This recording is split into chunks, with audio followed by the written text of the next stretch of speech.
Hi guys, and welcome to Relaxation History. Tonight we drift into a city that still smells faintly of smoke, even when the wind is kind. You open your eyes into a Chicago morning that feels cautious, as if the light itself is testing the ground before committing. Brick dust hangs in the air. Ash hides in the seams of the street. Somewhere nearby, a hammer taps once, then twice, then keeps going because stopping feels riskier than continuing. You probably will not survive this place by modern expectations. The water is uncertain, the air is heavy, and the rules change faster than anyone admits. Still you are here.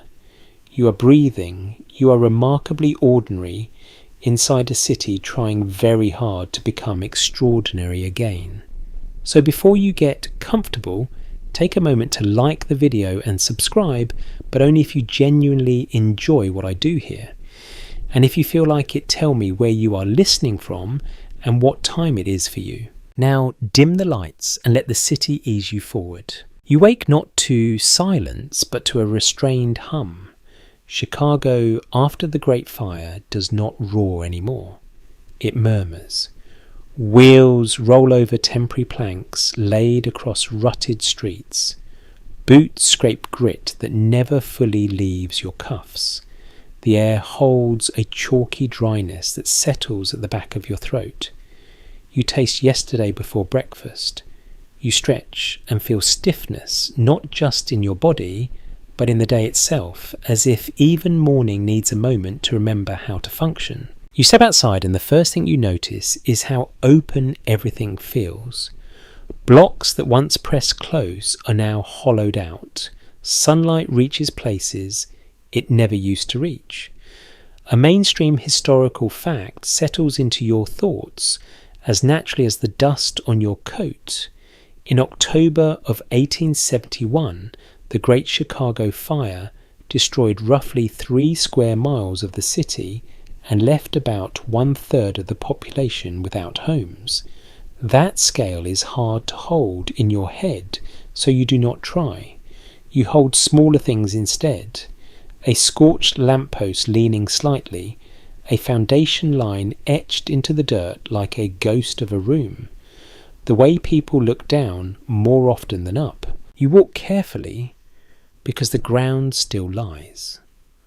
What looks solid can give way to a cellar or a pit where debris was hastily cleared and never properly filled. People have learned a new kind of politeness here.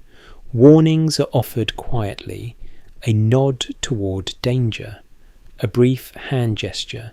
No one lectures.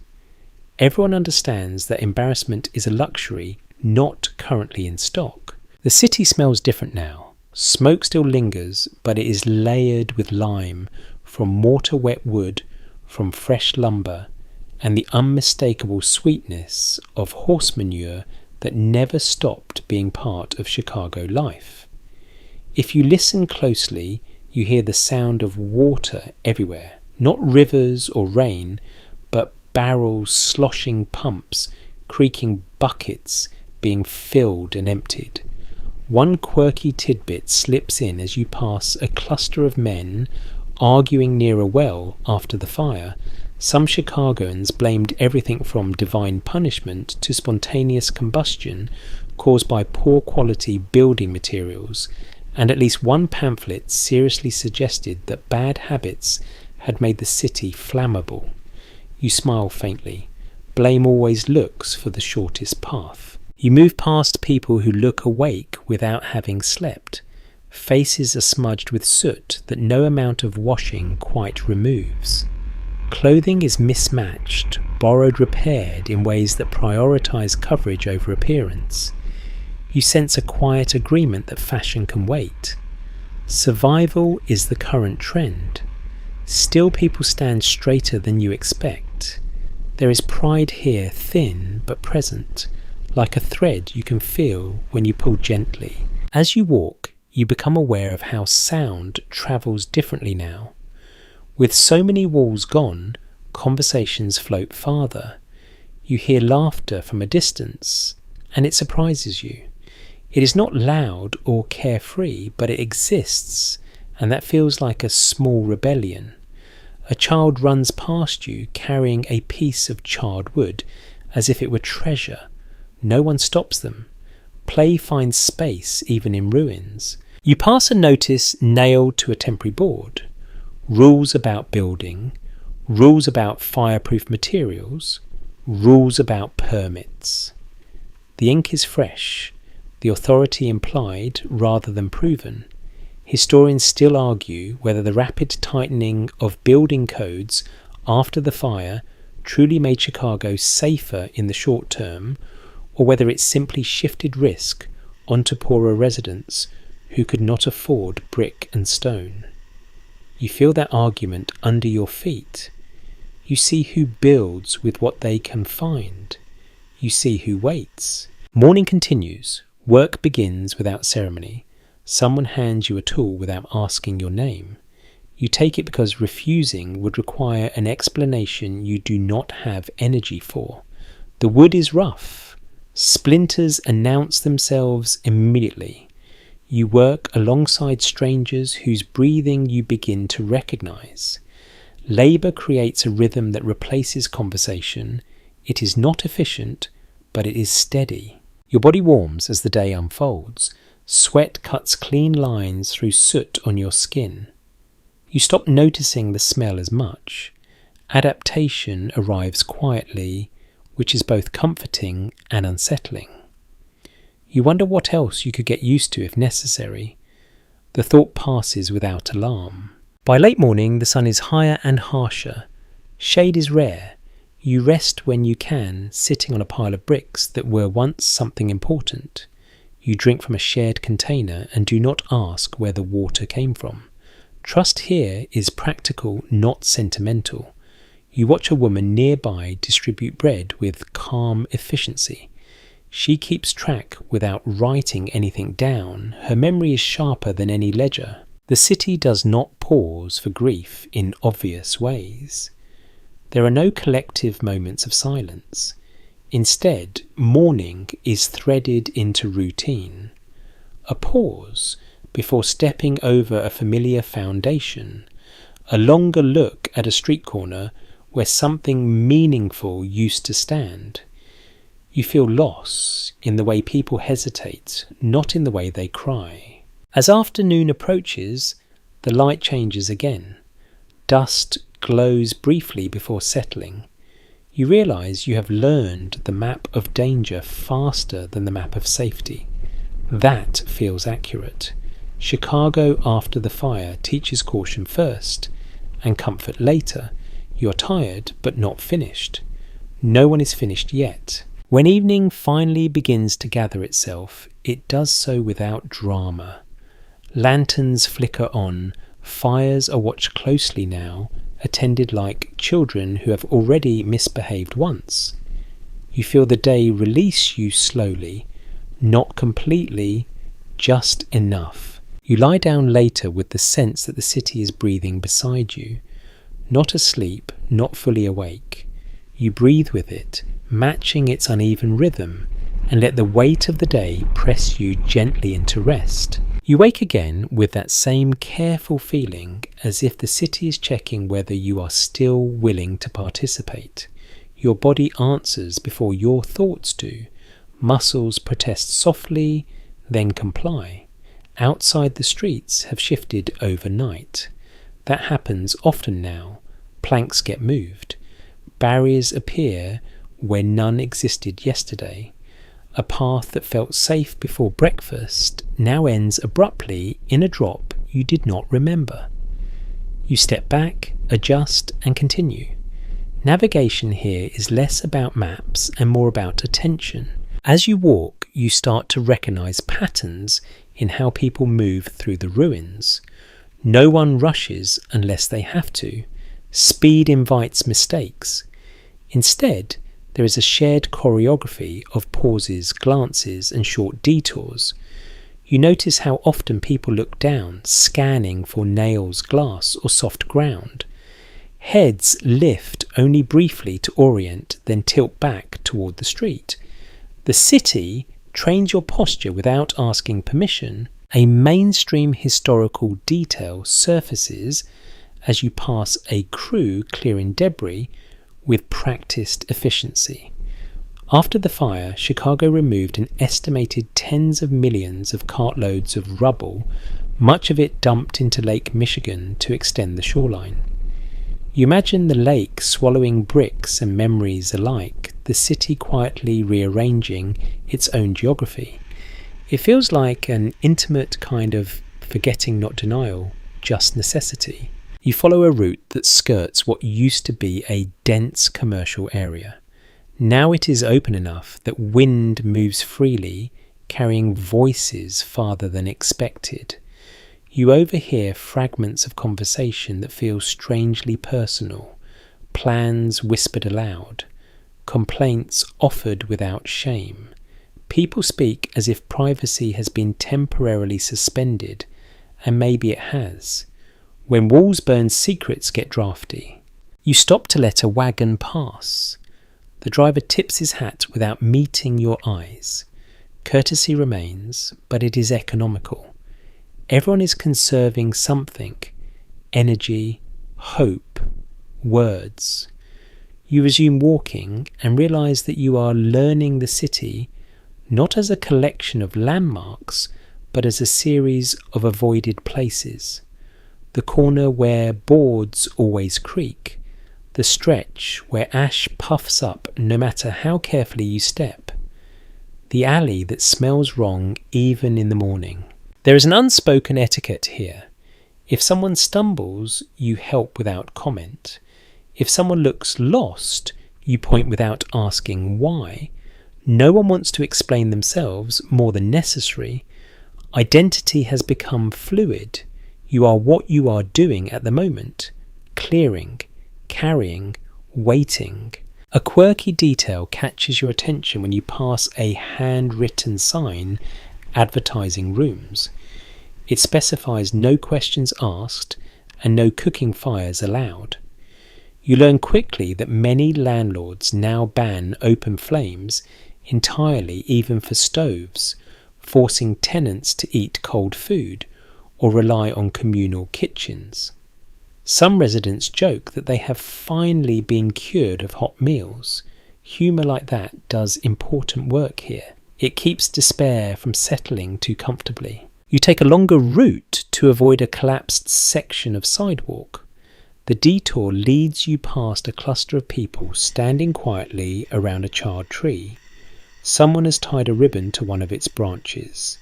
No speech, no explanation, just acknowledgement. You do not linger. Respect here often looks like passing by gently. As midday approaches, the light sharpens. Dust becomes more visible, floating like fine snow that refuses to melt. You cover your mouth without thinking. Everyone does. Health is a background concern that never fully comes forward. You know the water is questionable. You know disease spreads easily when sanitation systems are damaged.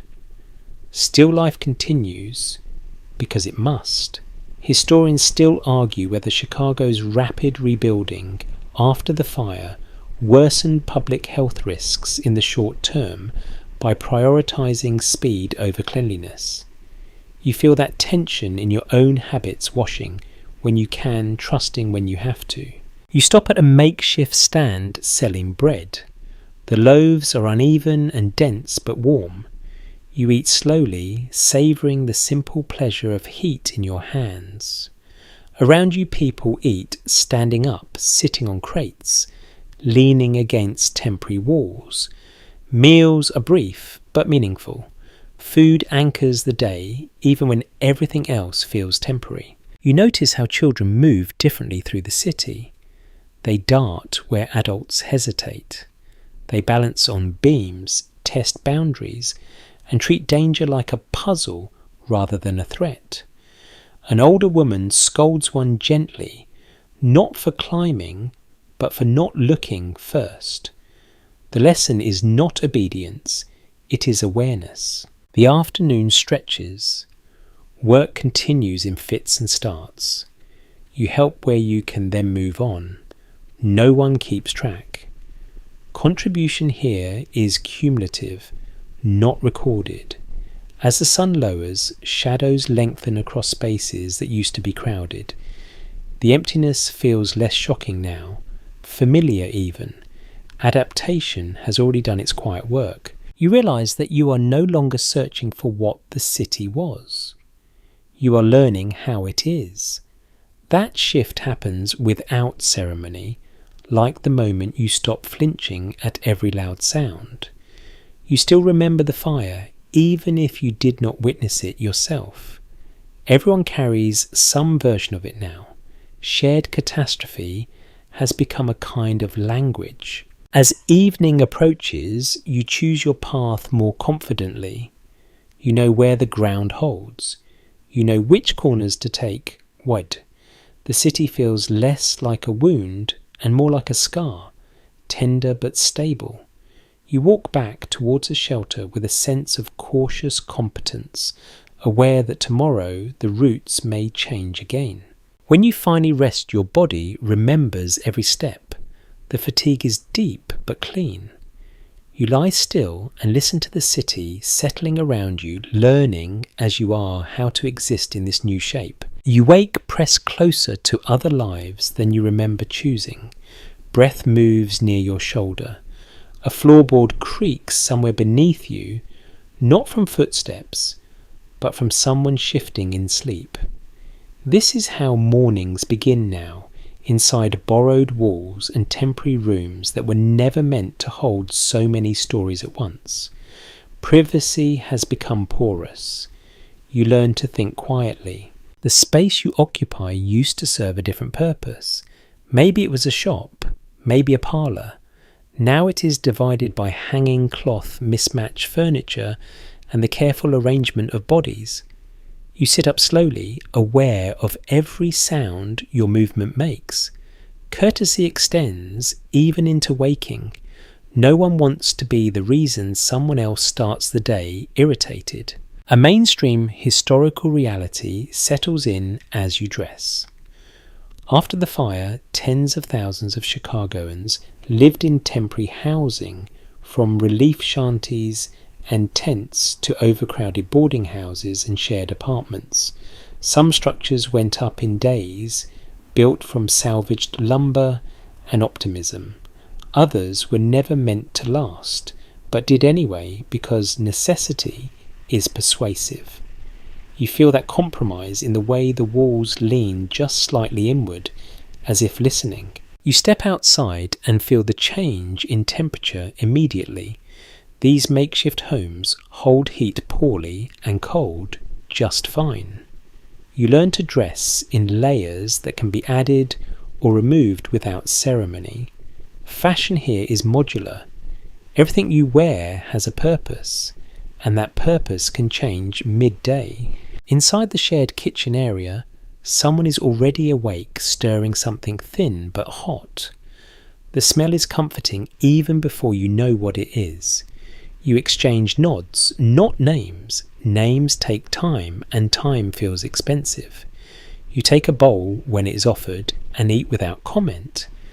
Gratitude is shown through efficiency. No wasted motion, no wasted words. The arrangement of these living spaces teaches you new habits. You keep your belongings close and minimal. Objects left unattended tend to migrate. Not out of malice, but need. You learn to recognize your coat by touch alone. You learn which corner is safest for your shoes. You learn to forgive small disappearances quickly. A quirky detail drifts through conversation later in the morning. Someone mentions that a few residents have started charging admission to view the ruins from upper floors, turning tragedy into a kind of tourism.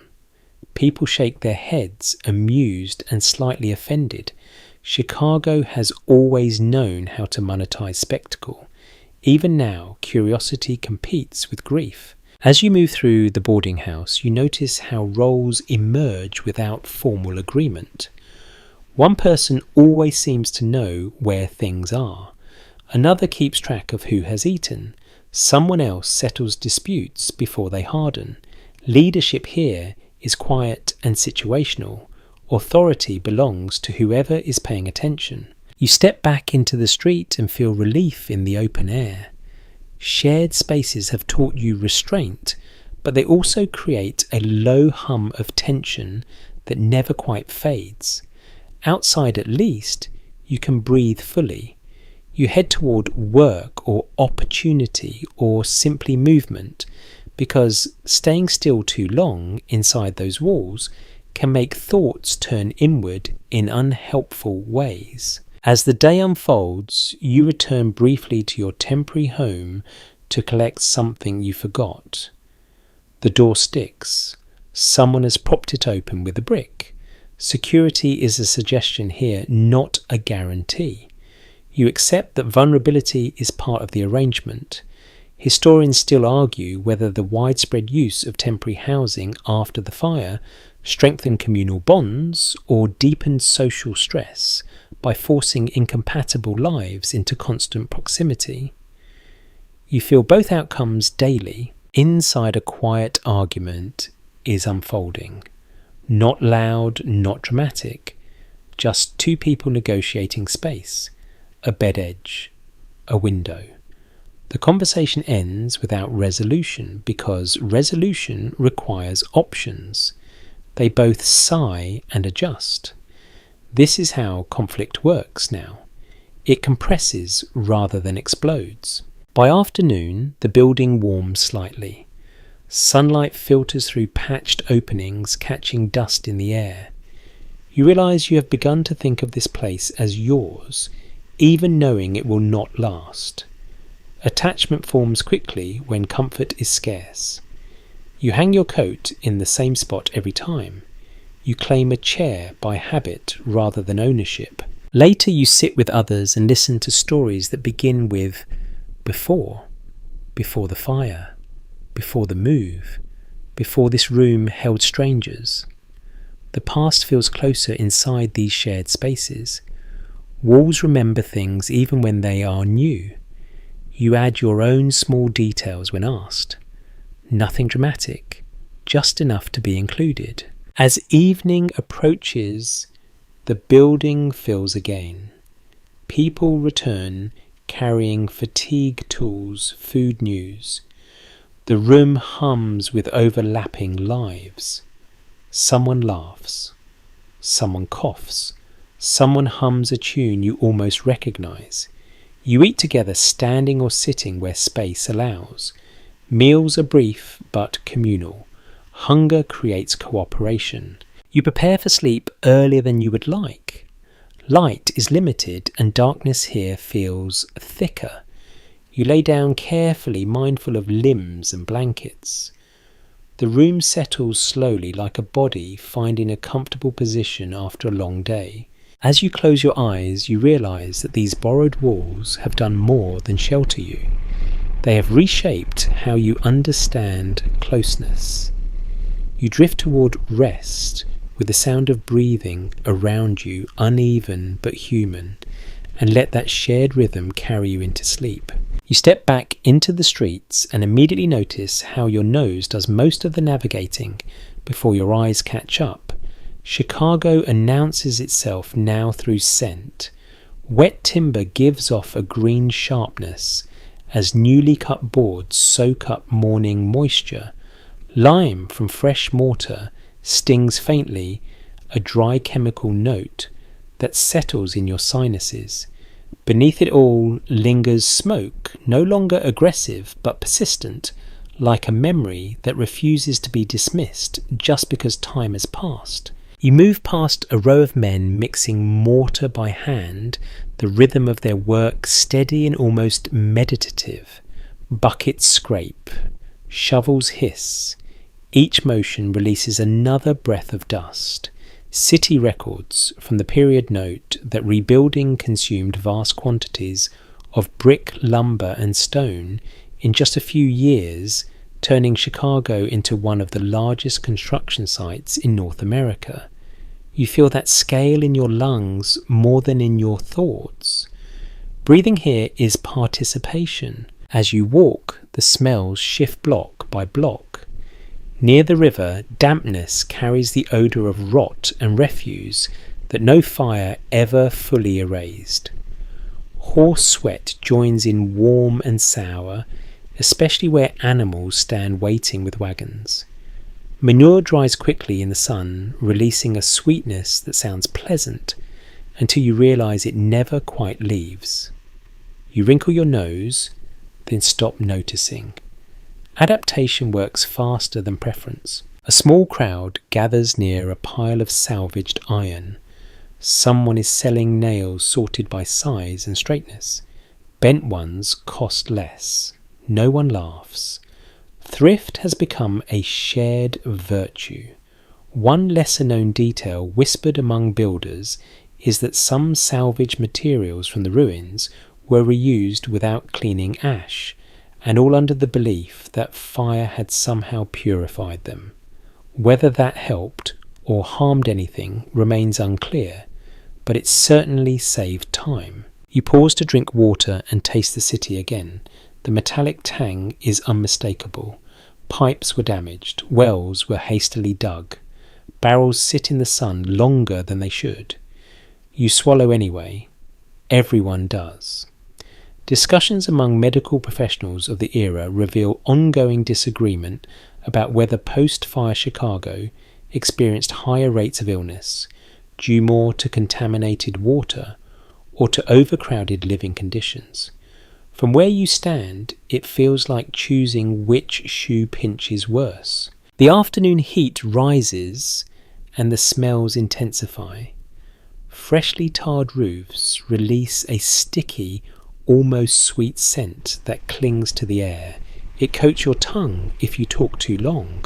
Nearby, someone cooks over a carefully watched fire, the smell of onions and fat briefly cutting through everything else. People slow as they pass, drawn by hunger more than curiosity. You notice how smell becomes a form of information. Sharp and acrid usually means active construction. Sweet and heavy suggest animals. Sour means standing water a place to avoid if you can. Your body learns these signals without instruction. You adjust your route instinctively, choosing air that feels safer, even if you cannot fully explain why. Late in the day, a breeze comes off the lake and stirs the city like a giant hand sweeping across a table. For a moment, everything feels lighter. Dust lifts and drifts away. The river smells less insistent. People pause mid-task, inhaling deeply, as if permission has been granted. Someone laughs and says the city smells almost clean today. Almost is doing a lot of work. As evening approaches, the odours soften, but do not disappear. They settle into layers like the city itself. You realise that scent has become memory's strongest ally here. Long after streets are rebuilt and walls rise again, people will remember Chicago by how it smelled in these years, of smoke that would not leave, of lime and wet wood, of survival carried quietly on the breath. You head back towards a shelter as lanterns flicker on their faint fuel smell joining the mix. The day's labour clings to your clothes and skin. You do not bother brushing it off. These scents mark you as present as part of the city's slow reassembly. When you finally lie down, you breathe shallowly at first, then deeper, letting the air do what it will. Sleep comes with the smell of Chicago still in your nose, a reminder that rebuilding is not just something you see or hear, but something you inhale, exhale, and carry with you into dreams. Morning brings work before you are ready for it. Not because anyone demands your presence, but because the city hums with tasks that seem to notice you the moment your eyes open. You step outside and feel opportunity hanging in the air, alongside dust. Everyone is building something, a wall, a roof, a future that looks sturdier than yesterday if you squint just right. You fall into a line of men waiting near a lumber delivery, not because you were told to, but because standing still feels like wasting a chance. Someone shouts for hands. You raise yours without thinking. The wood is heavier than it looks, still damp, and it presses into your palms with a weight that feels honest. Work here is direct, lift, carry, set down, repeat. It leaves little room for overthinking, which is part of its appeal. Employment in post-fire Chicago expands rapidly, especially in construction, transport and manufacturing, transforming the city into a magnet for labour from across the Midwest and beyond. You see that magnetism in the faces around you. Farmhands, skilled tradesmen, men who learned to use tools only last week. Everyone is suddenly necessary. Skill matters, but willingness matters more. You notice how payment works now. Coins change hands irregularly. Promises are made and remembered without paper. Sometimes compensation comes as food lodging or a future favour rather than cash. It is not ideal, but it functions. You learn quickly to ask careful questions without sounding ungrateful. Trust is provisional. You take mental notes. A curious practice circulates among workers as the day wears on. Some crews mark their boots with chalk symbols to indicate which sites have already paid and which ones tend to forget. It's a quiet language that saves arguments. No one admits to starting it, but everyone seems to understand it. Survival breeds small systems that never make it into official records. By midday, your arms ache in a satisfying way. Sweat drips from your temples and leaves pale tracks through soot. You take a break sitting on a stack of bricks, watching the city rearrange itself. Horses strain against loads. Wheels sink into soft ground. A man curses, then laughs at himself. Frustration here rarely has time to mature. There is disagreement among scholars about whether the explosion of available work after the fire genuinely improved conditions for labourers or simply intensified exploitation under the banner of urgency. You feel both truths depending on the hour. Work keeps you fed. Work also consumes everything else. Rest becomes a negotiation you conduct with your own body. As afternoon stretches on, you try a different kind of labour, running messages, carrying water, clearing debris. Each task introduces you to another corner of the city, another way of moving. You realise that work is how Chicago teaches itself to newcomers. Do this, go there, lift that. In the process, you learn streets faster than any map could show you. You overhear an argument about wages near a half-built storefront. Voices rise, then fall. Someone storms off. The structure remains unfinished boards waiting patiently. Disputes are common, but they rarely stop the overall motion. There are always more hands than agreements. You step back and keep moving. As the sun lowers, the pace slows slightly, not from kindness, but from exhaustion. You help stack tools. Someone thanks you with a nod that feels earned. You receive a few coins and a piece of bread. You weigh them in your hand. It's not much, but it is enough to make tomorrow seem possible. Walking back towards shelter, you notice how your body carries the day differently now. Muscles are warmer. Movements are more confident. Work has given you a place in the city, however temporary. That matters more than you expected. You lie down later with the dull ache of labour settling into your bones. Outside, hammers still tap in the distance. Someone somewhere is working by lantern light. Chicago does not insist that you keep up, but it never stops inviting you to try again tomorrow. Money moves differently here than it used to, and you feel that shift almost immediately. Coins exist, of course, but they seem reluctant to stay in one place. They pass quickly from palm to palm, never lingering long enough to feel secure. You check your pocket more often than you mean to, not from paranoia, but from habit. In a city rebuilding itself, certainty is a rare currency. You learn early that cash alone is not enough. Credit fills the gaps, spoken rather than written, sealed with a look or a handshake. Shopkeepers keep mental ledgers. Landlords accept partial payments with conditions attached. Someone might front you a meal today in exchange for labour tomorrow, or offer lodging for a week if you promise to help reinforce a wall before winter. These arrangements are flexible, fragile, and everywhere. Banking records from the early 1870s show a surge in small loans and informal credit agreements as Chicagoans tried to restart businesses and households simultaneously.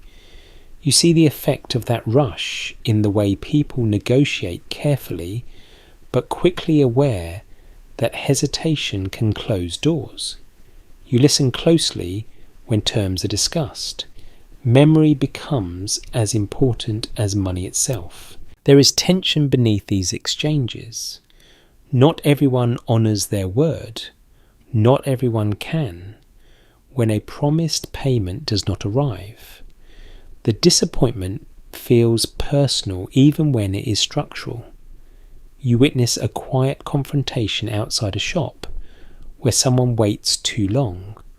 Voices stay low, pride is bruised, but dignity is defended. No one wants a reputation for trouble. Reputation is worth more than coin here. An odd workaround circulates among labourers. Some accept payment in building materials instead of cash, stacking bricks or boards behind temporary shelters as a form of savings. Lumber does not vanish overnight. Nails hold their value. It is not elegant, but it is practical. You consider doing the same.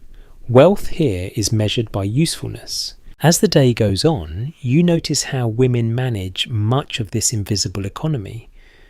They stretch resources. They remember who owes what. They barter quietly, efficiently, often without recognition. A sack of flour becomes several meals. A favour becomes protection. These transactions rarely appear in official accounts, yet they keep households afloat. There is ongoing debate among economic historians about whether post-fire Chicago experienced a genuine democratization of opportunity or simply reshuffled financial risk downward. You feel that ambiguity when you weigh your options at the end of the day. You can spend now for comfort or save for uncertainty.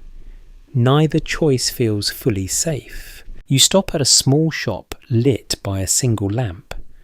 The owner offers you credit without asking for collateral. He knows your face from the street. That seems to be enough. Trust here is local and temporary. You accept, carefully aware that gratitude creates its own obligations. Later you sit and count what little you have. The numbers are small but familiar. You realise that money no longer represents ambition so much as continuity. Enough to eat, enough to sleep under a roof, enough to show up again tomorrow. As night settles, the city's finances keep moving even as bodies rest. Debts are remembered, promises wait. You close your eyes knowing that while you sleep, Chicago's quiet arithmetic continues balancing hope against necessity, one careful exchange at a time. You begin to notice how much of the city's weight is carried quietly, often indoors, often by hands that rarely pause.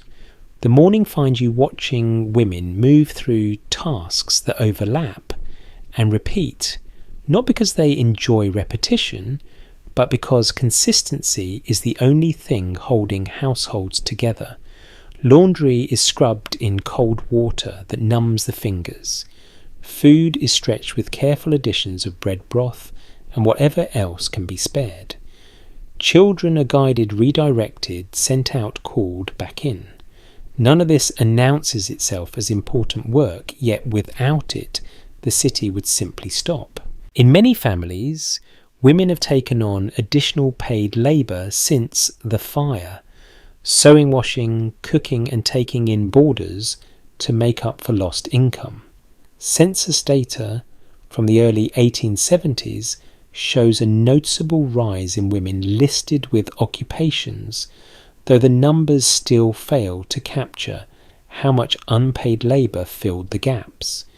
You sense that invisibility as you pass a house where a woman negotiates rent with one hand while stirring a pot with the other, her attention split but steady. You sit for a moment and watch a seamstress work by the window. Her needle moves fast, guided by muscle memory more than sight. Clothing here is repaired until it can no longer be persuaded to hold together. Patches overlap patches, seams wander slightly. Function comes first. She hums while she works, not loudly, just enough to mark time.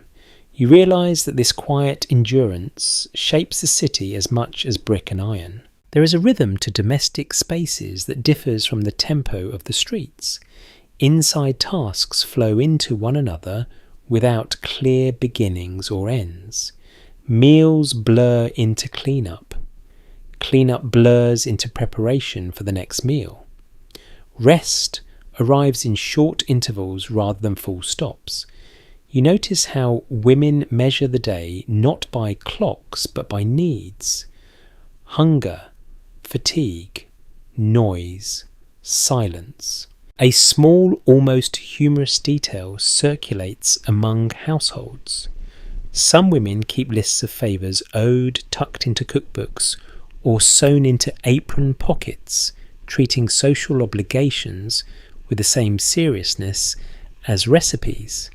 These lists are rarely discussed openly, but they are remembered. In a city rebuilt on mutual reliance, memory becomes a tool. As the afternoon wears on, you observe women stepping confidently into public spaces as well. Markets, relief offices, church basements turned into distribution centres. They stand in lines, ask questions, challenge decisions when necessary. Authority here is negotiated daily. There is no time for deference that does not produce results. Yet this expanded visibility does not translate neatly into recognition. Later scholars examining post-fire Chicago often disagree on whether women's increased economic participation during this period led to lasting shifts in social power, or whether it was a temporary adaptation that faded as stability returned. You feel that uncertainty in conversations that praise women's strength while still expecting their sacrifices to remain private. You help carry a bundle of laundry one afternoon and are struck by how heavy damp fabric can be. It pulls at your arms, resists being folded neatly. You imagine doing this work every day, regardless of weather or mood. It is relentless, and yet it rarely earns more than passing acknowledgement. When you hand the bundle over, you receive a nod and a brief smile. Gratitude here is real but understated. As evening approaches, kitchens grow louder, pots clatter, voices overlap, children argue, then laugh, then quiet down. You notice how women manage emotional labour alongside physical work, smoothing tensions before they harden. A raised eyebrow, a well-timed distraction, a firm word delivered without anger. These skills are learned, refined, and rarely taught explicitly. Later, as you settle into your own space, you think about how rebuilding is often described in terms of skylines and industry. Standing here, it feels more accurate to measure progress by smaller signs. Clean shirts, full bellies, children asleep before exhaustion turns to tears. These achievements do not photograph well, but they endure. You drift toward rest, with the sense that while men rebuild the visible city, women are reconstructing daily life piece by piece. Both forms of labour are necessary, only one is likely to be remembered. The imbalance sits quietly with you as you close your eyes, aware that tomorrow much of this work will begin again before anyone notices it ended. You start to notice the children not because they demand attention, but because they refuse to disappear. They are everywhere in this half-finished city, weaving through legs and lumber, learning the boundaries of danger, with a confidence that feels both impressive and unsettling. Morning finds them already awake, not eased into the day, but launched into it, pulled along by hunger chores or simple curiosity. You watch a group of them gather near a pile of discarded bricks, turning it into something between a game and a lesson. They stack, topple, rebuild, and argue over whose turn it is. No adult intervenes unless someone cries out sharply. Children here are given a long leash, not out of neglect, but necessity. There are too many tasks, too few hands, and the city itself feels like an ongoing classroom. School exists but irregularly. Buildings were lost, teachers displaced. Attendance depends on whether a family can spare the labour. Educational reports from the early 1870s reveal sharp fluctuations in enrolment as children moved in and out of classrooms according to household need. You see that reality play out in the way some children carry slates while others carry tools. Both learning something, though only one will be counted. You pass a boy no older than 10 delivering messages for a construction crew. He runs carefully memorising routes that change weekly. He knows which streets to avoid and which men tip well. This kind of knowledge is learned fast and held tightly. Childhood here includes responsibilities that would feel heavy anywhere else, but in Chicago they settle quickly like dust. There is an odd kind of freedom mixed into all this. With fewer enclosed spaces and less rigid supervision, children roam farther than before. They explore burned districts adults avoid. They climb structures that make you wince just to watch. Injuries happen, of course, but they are treated as part of growing up rather than interruptions to it. The city has little patience for fragility.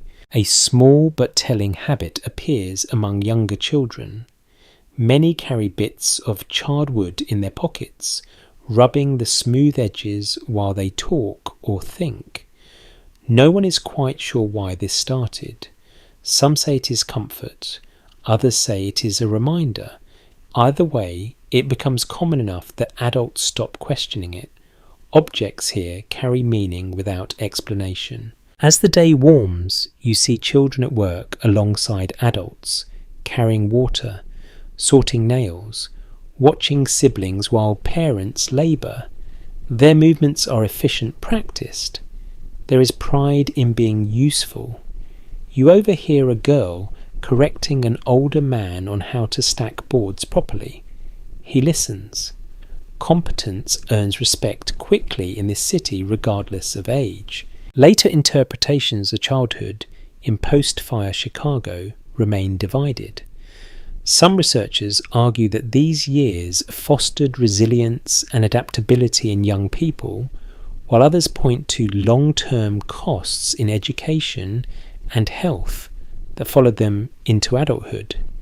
Standing here, watching children balance on beams and negotiate space, both arguments feel plausible.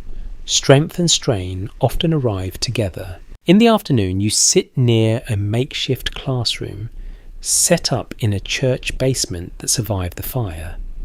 The teacher speaks calmly over the noise of construction outside. Lessons pause when hammers get too loud, then resume without frustration. The children adapt easily. Disruption is normal to them. Stability feels optional. You notice how children mark time differently. They do not speak of weeks or months since the fire. They remember events instead. When the bakery reopened, when the river froze, when the big wall finally stood. Their history is practical, tied to changes they can see and feel. As evening approaches, children grow quieter, fatigue catching up with them at last. They return to crowded rooms and shared beds, collapsing into sleep quickly. You see how deeply they rest, bodies trusting exhaustion more than safety. The city may be unstable, but sleep is still reliable. You head back toward your own shelter as lanterns flicker on and voices soften. A child runs past you one last time, laughing for no reason you can hear. The sound lingers longer than the noise of construction ever does. It reminds you that while Chicago rebuilds itself in wood and stone, something else is forming too. A generation shaped by uncertainty, resourcefulness, and a city that asks them to grow up fast. You lie down later with that thought settling gently. Tomorrow the children will be there again, already moving, already learning. The city will rise around them, and they will rise with it, carrying memories of ash and effort that will shape how they see the world, long after the smell of smoke finally fades. Hunger arrives gently here, not as a sharp demand, but as a steady reminder that planning matters. You wake already thinking about food, not because you are starving, but because meals have become events that require intention. Chicago, after the fire, eats differently. The city has lost its excess, and what remains is practical, repetitive, and quietly inventive. Breakfast is simple and often shared. Bread thick and heavy, sometimes still warm if you are lucky, a cup of something hot coffee, if it can be afforded chicory, or something similar if it cannot. You eat standing up more often than seated, leaning against walls that may not be there tomorrow. Eating has become functional, but it has not lost its comfort entirely. Warmth still matters. Familiar flavours still matter. Food supply records from the period indicate that relief kitchens and charitable distribution played a major role in preventing widespread starvation during the months following the fire. You see their legacy in the way people line up without complaint, bowls in hand, waiting patiently. Pride has been adjusted rather than erased. Accepting help is no longer a failure, it is a strategy. As the day unfolds, you notice how meals stretch themselves. Soup becomes thinner as it travels from pot to pot. Leftover bread is revived with heat and imagination. A scrap of meat flavours an entire dish. You watch someone add water to stew without anyone objecting. No one comments on it. Everyone understands why. There is a small pleasure in these adjustments. You become sensitive to texture and temperature in a way you never were before. Crunch matters. Steam matters. The way food fills space inside you matters. Eating slowly feels natural now, not indulgent. It allows the body to register that something good has happened. A curious habit spreads among households. Some people save onion skins, bones and vegetable trimmings in small sacks, drying them to flavour future meals. It feels almost ceremonial, these tiny offerings to tomorrow. You find yourself doing the same without thinking. Waste has become personally offensive. Markets begin to reappear as rebuilding progresses. Not grand spaces, but clusters of stalls, wagons pulled close together, voices raised to compete with construction noise, prices fluctuate daily. You learn which vendors are honest and which rely on confusion. Trust is built, transaction by transaction. A fair measure earns loyalty faster than charm. Midday hunger feels different. It arrives with fatigue attached. You sit and eat what you have, sometimes alone, sometimes in loose company. Conversation stays light. Complaints about food are rare. Gratitude has replaced preference as the dominant emotion around meals. Observers from later decades often disagreed on whether the post-fire diet in Chicago improved public health through simplicity or worsened it through lack of variety and nutrition. From where you sit, that argument feels distant. You judge food by whether it allows you to keep going. Anything beyond that is theoretical. In the afternoon, someone shares something unexpected. A piece of fruit, an egg. The moment is small, but it lands heavily. Freshness tastes like luxury now. You savour it slowly, aware that this might not happen again for some time. The sweetness lingers longer than the food itself. As evening approaches, cooking smells gather again. Fires are watched carefully. Pots are never left unattended. You help stir when asked. The act feels communal, almost intimate. Food brings people into the same space without requiring conversation. Silence around a shared meal feels comfortable. Later you lie down with a full enough stomach and realise that food has become a way of measuring recovery. Not abundance, but reliability. Knowing that something will be there tomorrow matters more than having plenty today. That quiet assurance settles your thoughts. You drift towards sleep, remembering tastes rather than sights. Bread, broth, smoke, small victories. In a city rebuilding itself, piece by piece, nourishment has become both sustenance and signal. You close your eyes, knowing that hunger will return in the morning, but so will ingenuity, patience, and the simple act of eating together. Water becomes something you think about before you touch it. You approach pumps and barrels with a kind of respectful caution, as if they might answer back. The handle squeaks when you work it, metal rubbing metal, and the sound carries farther than you expect. You listen while you pump, half focused on the rhythm, half alert for any sign that the stream might falter or change colour. You learn quickly that not all water is equal anymore. Some sources taste flat and heavy, others carry a sharpness that lingers on the tongue. A few are avoided entirely, marked by nothing more than collective agreement and averted eyes. No signs are posted, no lists circulate. Knowledge moves mouth to ear, neighbour to neighbour, and settles into habit. City engineers did their best to restore the waterworks after the fire, but pipes cracked, intakes shifted, and repairs raced against demand. You hear this in passing from a man who claims to have worked near the pumping stations, from a woman who swears the lake water tastes different depending on the wind. Whether all of it is true hardly matters. You behave as if it is. You carry water carefully aware that spilling it feels almost offensive.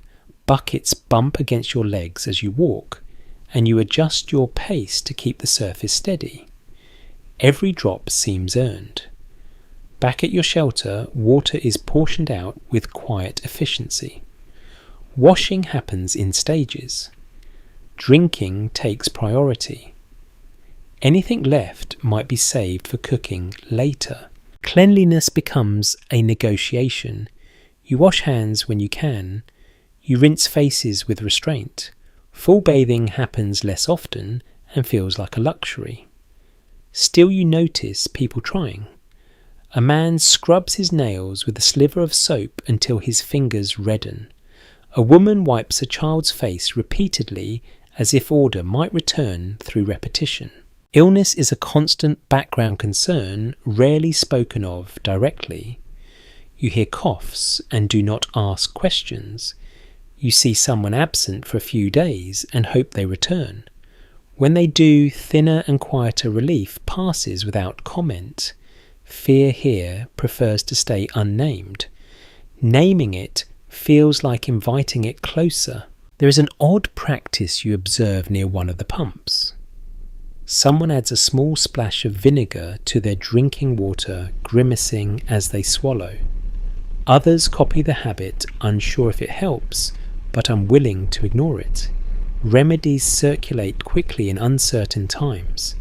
Some are practical, others are hopeful. The line between the two blurs easily. You notice how sanitation depends as much on behaviour as infrastructure. Refuse piles grow where removal has not caught up. Latrines are dug hastily, then moved when they become a problem. Smells guide you away before sight does. You learn which routes to avoid after rain when runoff collects in places that feel wrong underfoot. Medical advice varies wildly depending on who you ask. Some swear by boiling water whenever possible. Others claim that doing so weakens it somehow. You listen, nod, and choose what feels reasonable that day. Later observers would struggle to agree on how much these improvised practices helped or harmed overall health. But standing here, decision-making feels immediate and personal. As the afternoon wears on, you help haul water for a nearby household.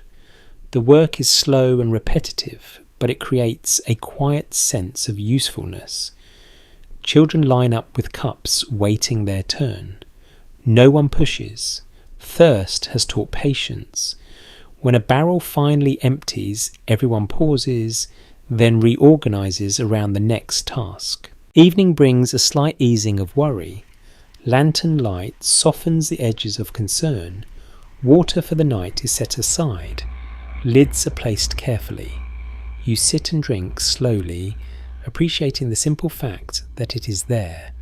Cool, wet, reliable enough. Before sleep, you rinse your hands one last time, the water cold and grounding. You dry them on your clothes and lie back, listening to the city settle. Somewhere nearby, a pump creaks once more, then goes quiet. You let that sound fade, trusting that for now, at least the water will be there again in the morning. Night no longer arrives all at once. It gathers in pieces, settling into corners first, then stretching outward until even the busiest streets soften. You notice how different darkness feels now. It is not empty, it is active. Lamps flicker on one by one, their glow uneven, casting long shadows that sway with every breeze. Chicago at night after the fire does not sleep. It works quietly. You step outside after dusk and hear sounds that used to belong only to daytime. Hammers tap with restraint. Saw blades whisper instead of scream.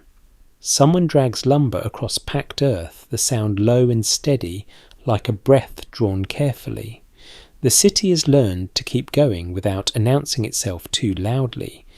Noise now feels like a risk. Gas lamps line some streets, though not consistently. Light pools in uneven circles, leaving wide stretches in between. That require trust more than vision. You walk slower, not from fear exactly, but from respect for what you cannot see. Lanterns swing from doorways. Candles glow behind thin walls. Every flame is watched closely, never left alone. Fire has lost its innocence. Accounts from the early 1870s mention how Chicago nights grew brighter, even as the city struggled with expanded gaslighting, seen as both reassurance and warning. You feel that contradiction as you pass beneath a lamp that hums softly its light comforting, but also a reminder of what uncontrolled flame can do. Progress here always carries an echo. You stop near a group of workers laying brick by lantern light. Their faces glow amber expressions, calm and focused. Working at night avoids heat, avoids crowds, avoids delays. It also shortens rest. You wonder how long this pace can last. No one voices the question. Fatigue is treated as a private matter. Further down the street, a woman rocks a child near an open window. The lamp beside her is shaded carefully angled away from curtains. She hums quietly, barely audible over distant tools. Domestic life has adjusted its timing too. Meals are later. Bedtimes drift. Night has become just another shift. There is a curious habit you notice after a few evenings. People carry small bells or rattles tied to doors or wagons, a simple warning system against accidental collisions in low light. The sound is gentle, almost musical. It turns movement into rhythm. You find yourself listening for it without realizing you have learned to expect it. As you walk, you hear conversations that would have been lost in daylight. Voices travel farther at night. Disagreements are whispered. Laughter feels softer, more intimate. The city seems to speak more honestly after dark, when there is less to perform for. You overhear plans, doubts, hopes offered without bravado. Sleep comes unevenly to many. Some rest early exhausted beyond negotiation. Others lie awake, minds too active, listening for sounds that might signal trouble. You feel both states pull at you. The body wants rest. The mind wants vigilance. Eventually exhaustion usually wins, but not without argument. Those who study this period later would struggle to agree on whether Chicago's relentless night work accelerated recovery or quietly deepened burnout across the population. Walking these streets, you sense how thin the line is. Productivity and depletion move side by side, hard to separate when survival feels urgent. Near the river, night smells different. Dampness rises. The sound of water becomes more noticeable without daylight distractions. You pause and watch reflections shiver across the surface, broken by passing lantern light. The river carries debris, memory and possibility all at once. It feels patient, waiting for the city to decide what it will become. You return towards shelter as the hour grows late. The lamps seem dimmer now, or maybe your eyes are tired. You navigate by familiarity rather than sight. Turn here, step wide there, avoid that patch of ground. Night has taught you a different map of the city. Inside, people settle in stages. Someone coughs. Someone turns over. Someone sighs deeply, finally letting the day release its grip. You lie down listening to the muffled continuation of work outside. The sound no longer irritates you. It reassures you that the city is still holding itself together. As sleep approaches, you realize that darkness here is not an ending. It is a continuation with softer edges. Chicago breathes through the night, careful but persistent.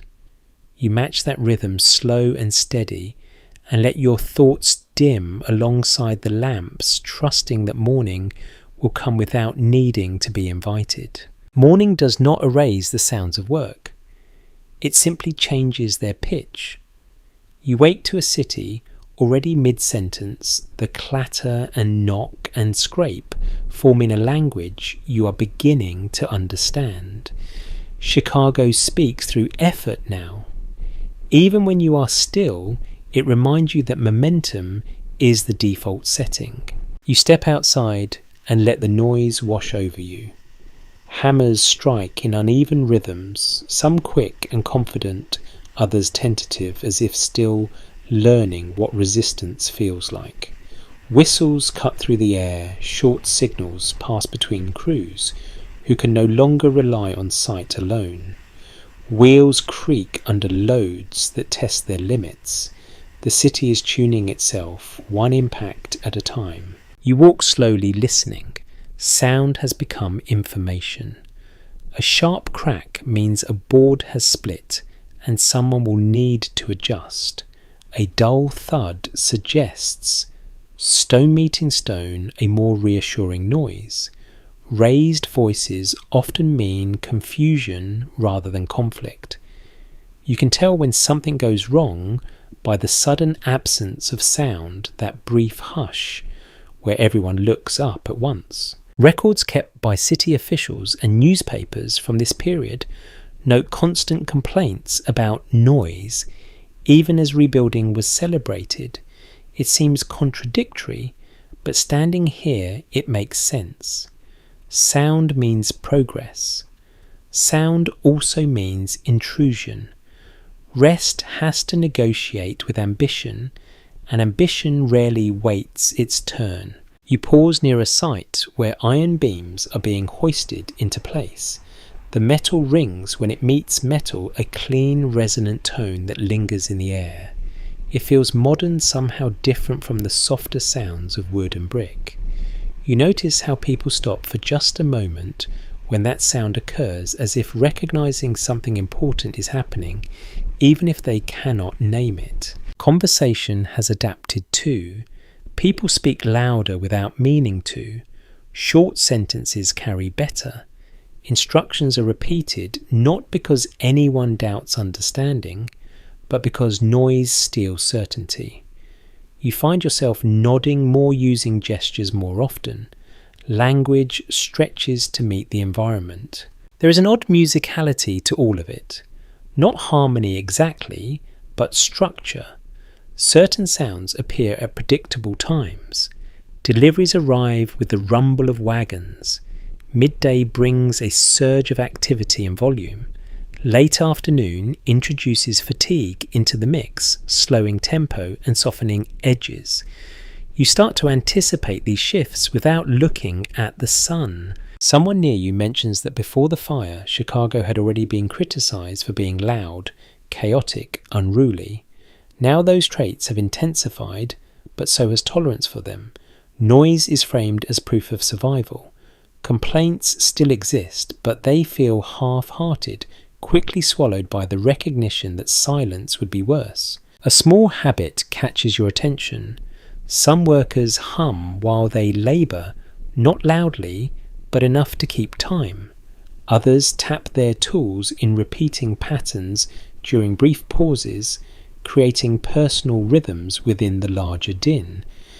These sounds are not planned, but they add texture, turning chaos into something closer to coherence. As afternoon deepens, the city grows louder in unexpected ways.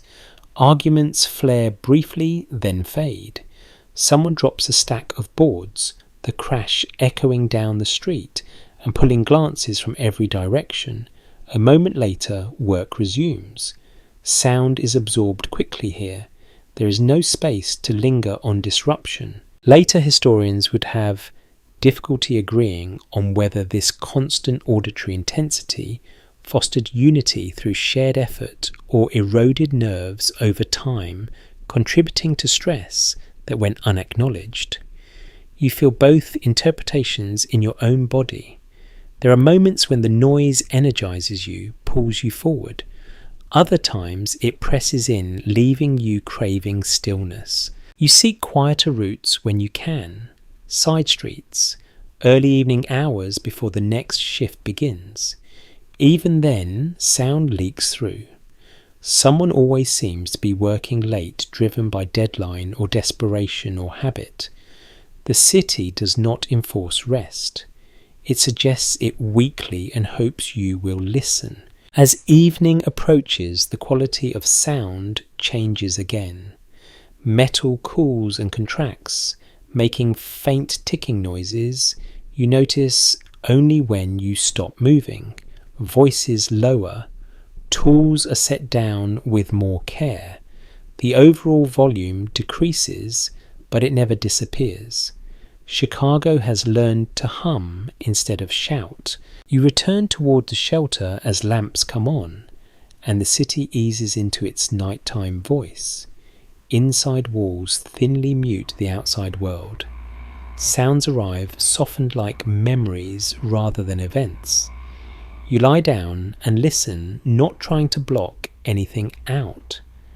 Resistance only sharpens awareness.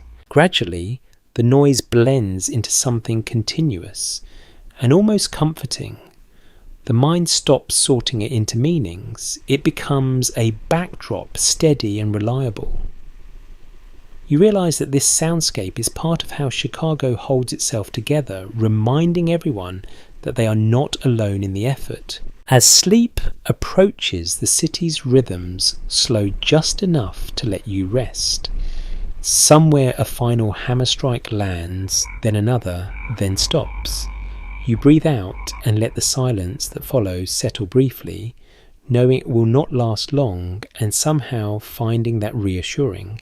Chicago is still at work. For now, you are allowed to stop. You begin to notice rules again, which feels almost comforting.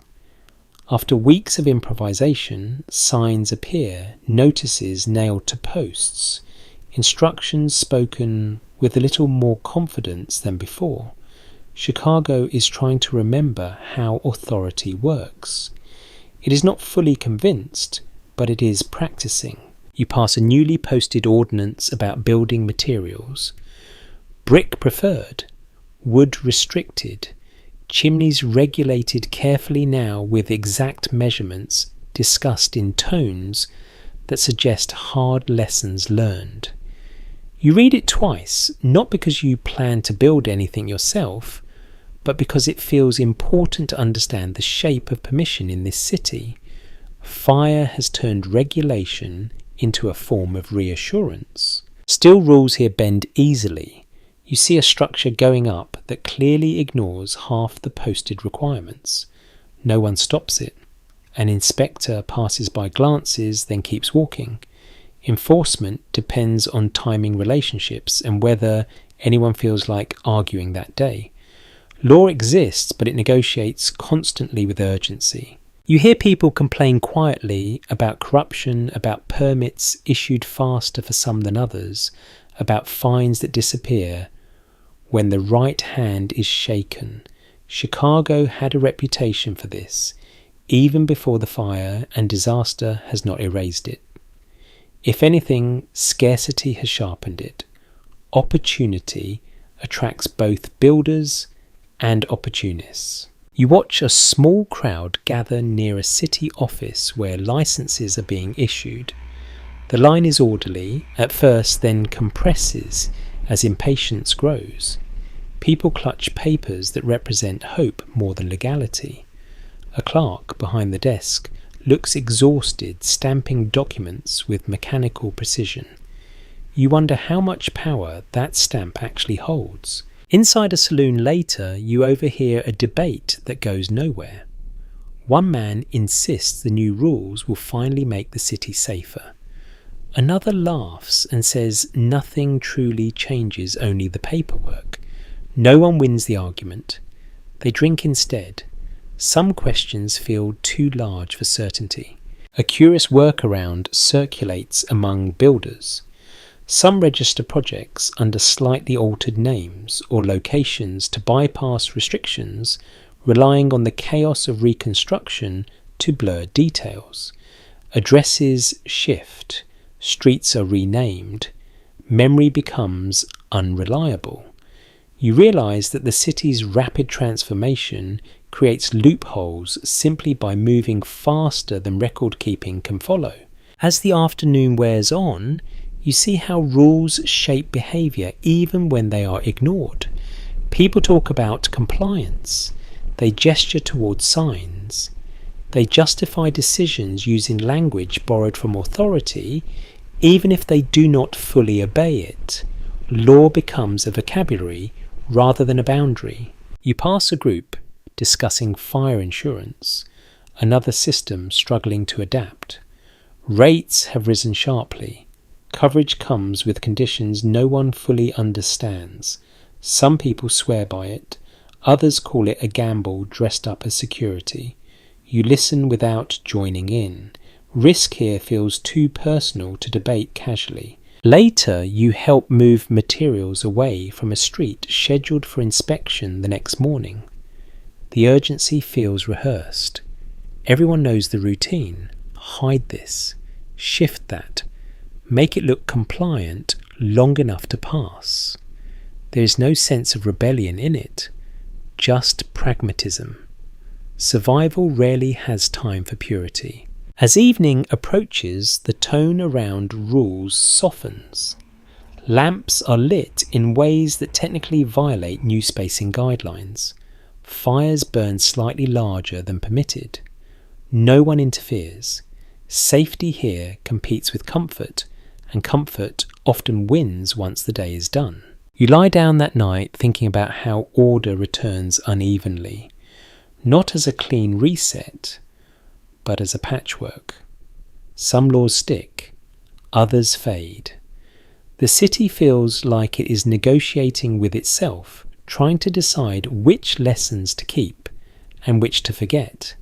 Sleep comes with that uncertainty resting lightly in your thoughts, unresolved but familiar, like the city itself. You start to see the city reach upward again, not cautiously this time, but with intention. Brick walls rise where wooden frames once stood. Stone appears more often heavier and slower to place, but reassuring in its stubbornness. Iron beams arrive on wagons, dark and solid, announcing a future that intends to resist flame rather than flee from it. Chicago is dreaming in materials now. You walk past a construction site where men argue over thickness, spacing and load. Their words are technical, but the emotion underneath is simple. No one wants to build something that will fail the same way again. You touch a newly laid brick wall as you pass. It is cool and rough, still damp with mortar. The surface feels serious, as if it expects to outlast you. After the fire, larger portions of the central city were rebuilt using brick and stone rather than wood, reshaping Chicago's skyline and earning it a reputation for modern fire-resistant construction. You do not need a skyline to feel that shift. You feel it in the echo of footsteps between sturdier walls, in the way sound bounces differently now, sharper and more contained. Still, confidence has its limits. You notice wooden structures continuing to rise on the edges of rebuilding zones where rules loosen and urgency tightens. Lumber is cheaper, faster, familiar. People choose what they can afford, not what they would prefer in an ideal world. Fireproof dreams compete with immediate need, and need often wins. A small habit emerges among builders working with new materials. Some keep bits of brick or iron in their pockets, rubbing them absently during breaks, as if grounding themselves in the idea of permanence. You catch yourself doing the same after handling a beam earlier in the day. Weight reassures. Solidity calms the nerves. As you move through the city, you hear conflicting advice about safety. One person insists these new buildings will never burn the same way again. Another shrugs and says fire always finds a way. The truth seems to hover somewhere in between. Design can slow disaster, but it cannot abolish it entirely. Chicago learns this quietly without slogans. You pause near a building advertised as fireproof, the word painted boldly across its temporary facade. Inside workers move briskly confident in the promise they are helping to sell. Outside passers-by stop to read nodding, as if the word itself offers protection. Language joins architecture in shaping belief. Later discussions among experts would circle endlessly around whether these early fire-resistant efforts truly reduced risk or simply shifted it elsewhere, concentrating danger in poorer districts still built of wood. Walking these streets, you sense the unevenness. Safety is not distributed evenly.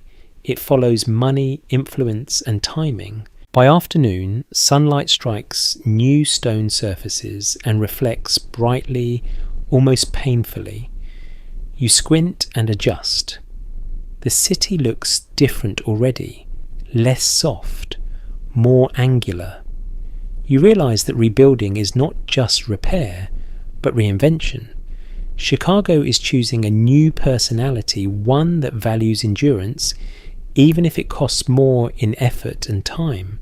As evening comes, you pass a structure half-finished, brick below wood, above a compromise frozen mid-decision.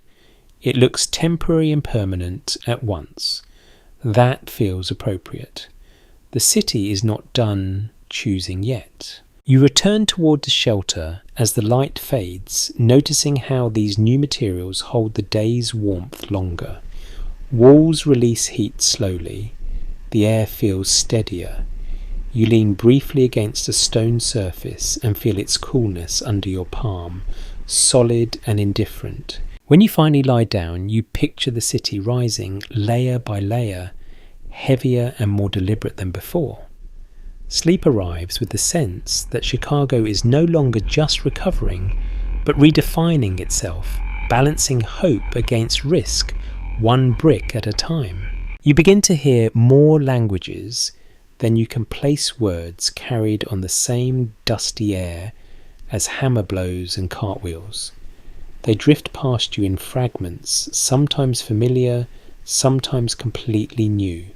Chicago after the fire feels like a city introduced to itself again, this time with a wider accent. People arrive carrying little more than bundles and expectations, stepping into a place that is broken enough to allow reinvention. You pass a boarding house where signs are posted in multiple scripts, each promising work meals or simply a bed that will not collapse overnight. Inside voices overlap in careful negotiation. Rent is discussed. Chores are assigned. Everyone is polite even when exhausted. Starting over requires a certain restraint. You sense it in the way newcomers watch before acting, learning how much space they are allowed to take. Immigration into Chicago accelerates in these years, not despite the fire, but because of it. The city's need for labour becomes a kind of invitation, drawing people from Germany, Ireland, Scandinavia, Eastern Europe and beyond. You see them at work sites, at markets, at water pumps, each group adapting at its own pace. Some arrive with skills that translate easily. Others learn on the job, hands blistering pride, swallowing its complaints. You stop near a group of men sharing bread during a break. Their conversation slips between languages mid-sentence, creating a shorthand that belongs only to them. You are welcomed with a nod and offered a piece. Food bridges gaps faster than words. You accept grateful for the warmth and the inclusion, however brief. Clothing becomes a marker of transition. You notice traditional garments worn until they wear out, then replaced with whatever is available. Identity here is layered. Old habits persist alongside new routines. Someone crosses themselves before lifting a beam. Someone else hums a tune from home while stacking bricks. The city absorbs these gestures without comment. A small telling detail catches your attention over time. Some immigrants rename themselves, slightly altering spelling or pronunciation to fit the sounds of the street. It is not always imposed. Often it is chosen a way to ease transactions, to avoid repetition, to become legible in a new place. You hear names shift over weeks, becoming smoother, shorter, more Chicago. Work Crews form along familiar lines, at first shared language making coordination easier. Over time these boundaries blur. Urgency encourages collaboration. You watch techniques being exchanged with gestures and demonstration rather than explanation. A nod replaces a sentence. Skill becomes a common language, one that cuts across origin. There is tension too quiet but present. Competition for jobs sharpens edges. Rumours circulate about who will work for less, who can be trusted, who is favoured by supervisors. You feel these undercurrents when conversations pause as someone new approaches. The city welcomes many, but it does not erase suspicion overnight. Later interpretations of this period often struggle to agree on whether the fire accelerated integration among immigrant communities or deepened divisions by forcing them into closer competition. Standing here, you see moments of both. Cooperation born of necessity, resentment fueled by scarcity. Neither tells the whole story on its own. In the afternoons, you pass informal schools where children learn English alongside arithmetic chalk dust, mixing with accents that have not yet softened. Parents linger nearby, listening, correcting gently at home later. Language becomes a project shared across generations. Progress is measured in phrases understood rather than years completed. Religious spaces multiply as well, some makeshift, some surprisingly elaborate, given the circumstances. Churches, synagogues, and meeting halls serve not only faith but familiarity. Inside you hear songs that carry entire histories within them. Outside the city waits, patient and indifferent, ready to reshape those histories again. As evening approaches, neighbourhoods take on distinct flavours. You smell different cooking styles, hear different music, notice different rhythms of conversation. Chicago becomes a patchwork stitched together by workdays and survival, each piece distinct yet dependent on the others. You walk home aware that the city you inhabit tonight is not the same one you walked through this morning. It has absorbed more stories, more hands, more expectations. For newcomers, Chicago offers no guarantees, only the possibility of becoming someone slightly different than before. When you lie down, surrounded by familiar breathing and unfamiliar dreams, you realise that rebuilding here is not just architectural, it is personal. Each arrival adds another layer to the city's identity. Sleep comes with the sense that Chicago is remaking itself, not only in brick and iron, but in people quietly and continuously night after night. You notice how faith settles into the city differently now. It no longer gathers only on Sundays or inside proper walls. It appears in lines in kitchens, in the pauses people take before making decisions that feel heavier than usual. After the fire, belief has loosened from its buildings and learned to travel. You pass a church that survived by chance more than design. Its stone walls are blackened but intact. Inside, the air smells of damp wood and wax. Benches are crowded not just with prayer but with paperwork blankets and crates of donated goods. Someone hands you a loaf without asking your name. The exchange feels sacred in a practical way. Relief organisations sprang up quickly after the fire, many of them tied to religious groups who mobilised faster than the city itself. You hear their presence in conversation rather than announcements. People talk about which church has coal today, which synagogue is distributing clothing, which mission offers soup without too many questions. Aid becomes part of the city's oral map. You watch volunteers move with a quiet authority that comes from repetition. They know how to organise lines, how to calm tempers, how to stretch supplies just enough. Their faces are tired, but focused. Charity here is not sentimental, it is logistical. There is little room for performance when need arrives in waves. At the same time, judgment slips in alongside generosity.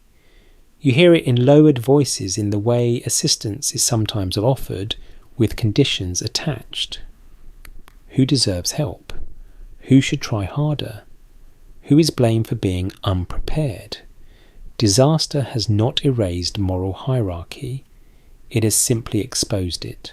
You notice how sermons change tone, less abstract, more practical.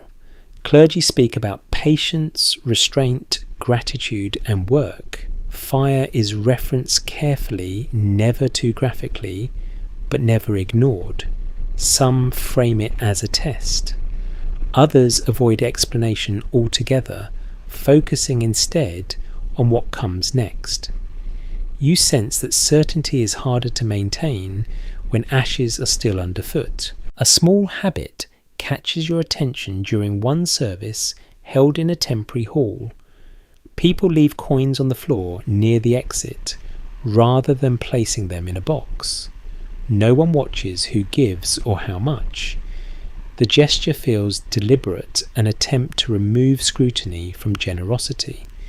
You find yourself doing the same, placing something down without looking back. Outside these spaces, faith expresses itself in quieter ways. A sign of the cross before lifting a beam. A whispered phrase before sending a child into the street.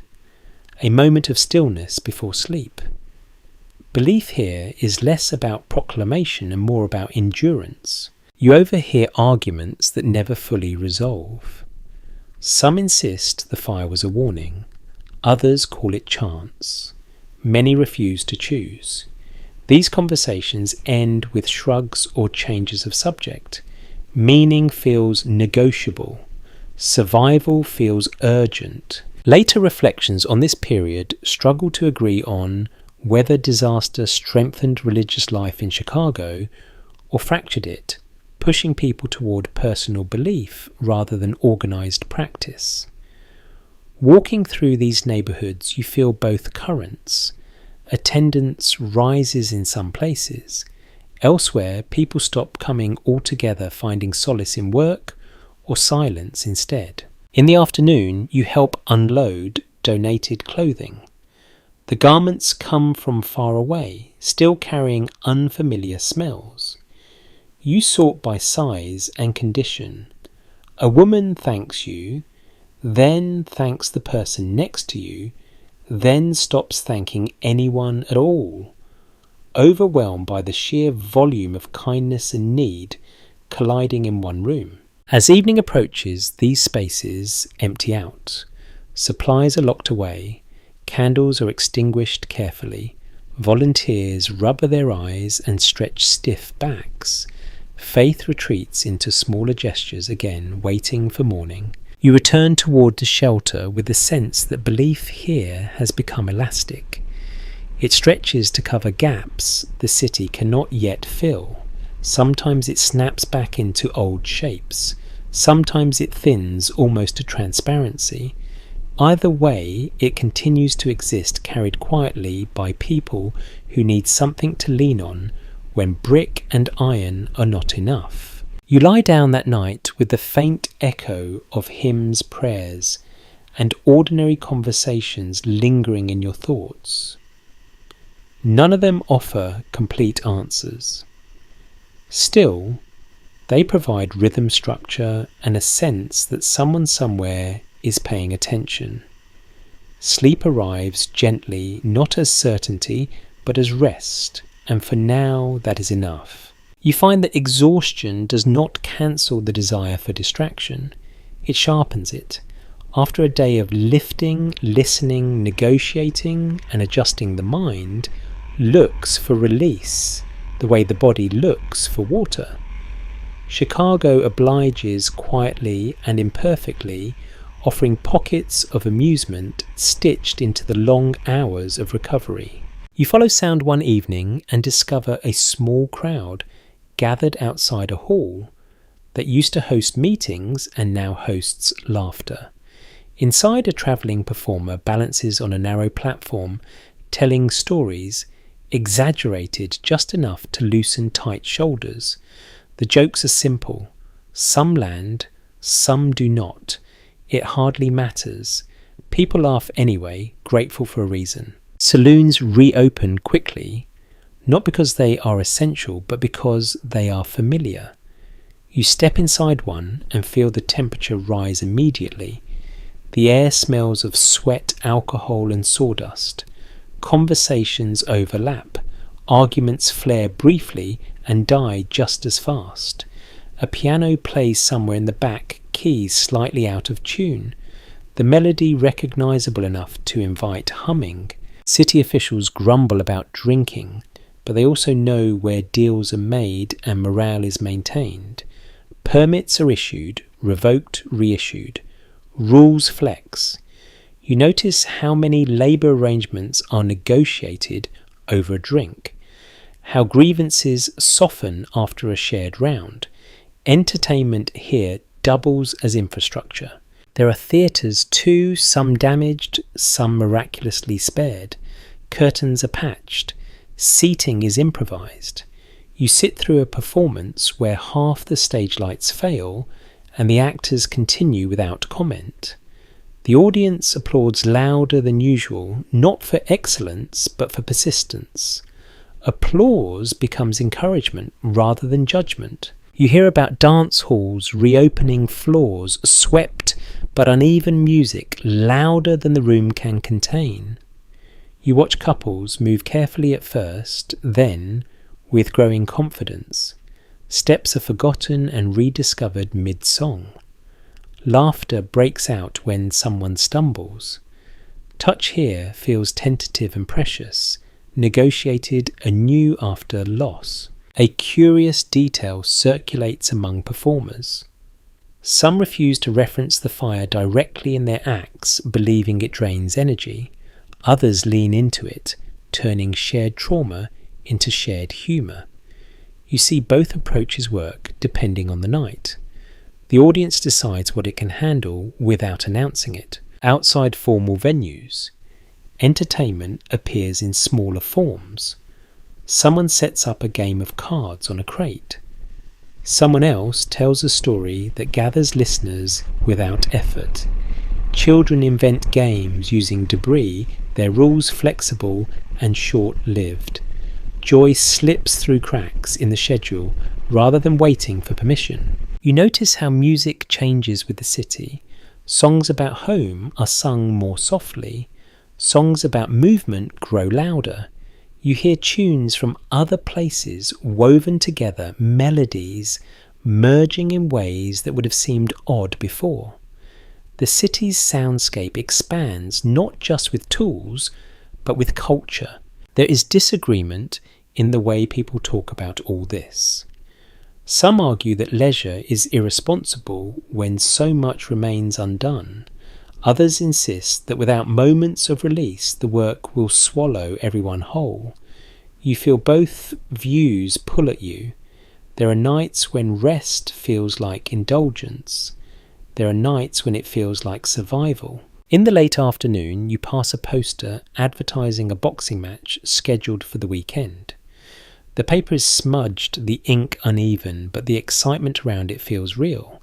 Physical spectacle promises a clean narrative. Two men, clear rules, a beginning and an end. In a city where nothing else feels settled, that clarity has appeal. As evening deepens, lights glow brighter in entertainment spaces than elsewhere. Fire is still watched carefully, but it is allowed to burn a little more freely here. People linger longer, conversations stretch. You sit and listen without needing to contribute content to be part of the hum. You notice how quickly fatigue returns once the music stops. Bodies stiffen, voices lower. The spell breaks gently. People gather coats and return to the unfinished city outside. Entertainment does not erase hardship. It simply softens its edges long enough to make it bearable. Walking back toward shelter, you feel lighter than you did earlier though, no less tired. The laughter echoes faintly, following you down the street before fading. It leaves behind a residue of normalcy, a reminder that life includes more than labour even here.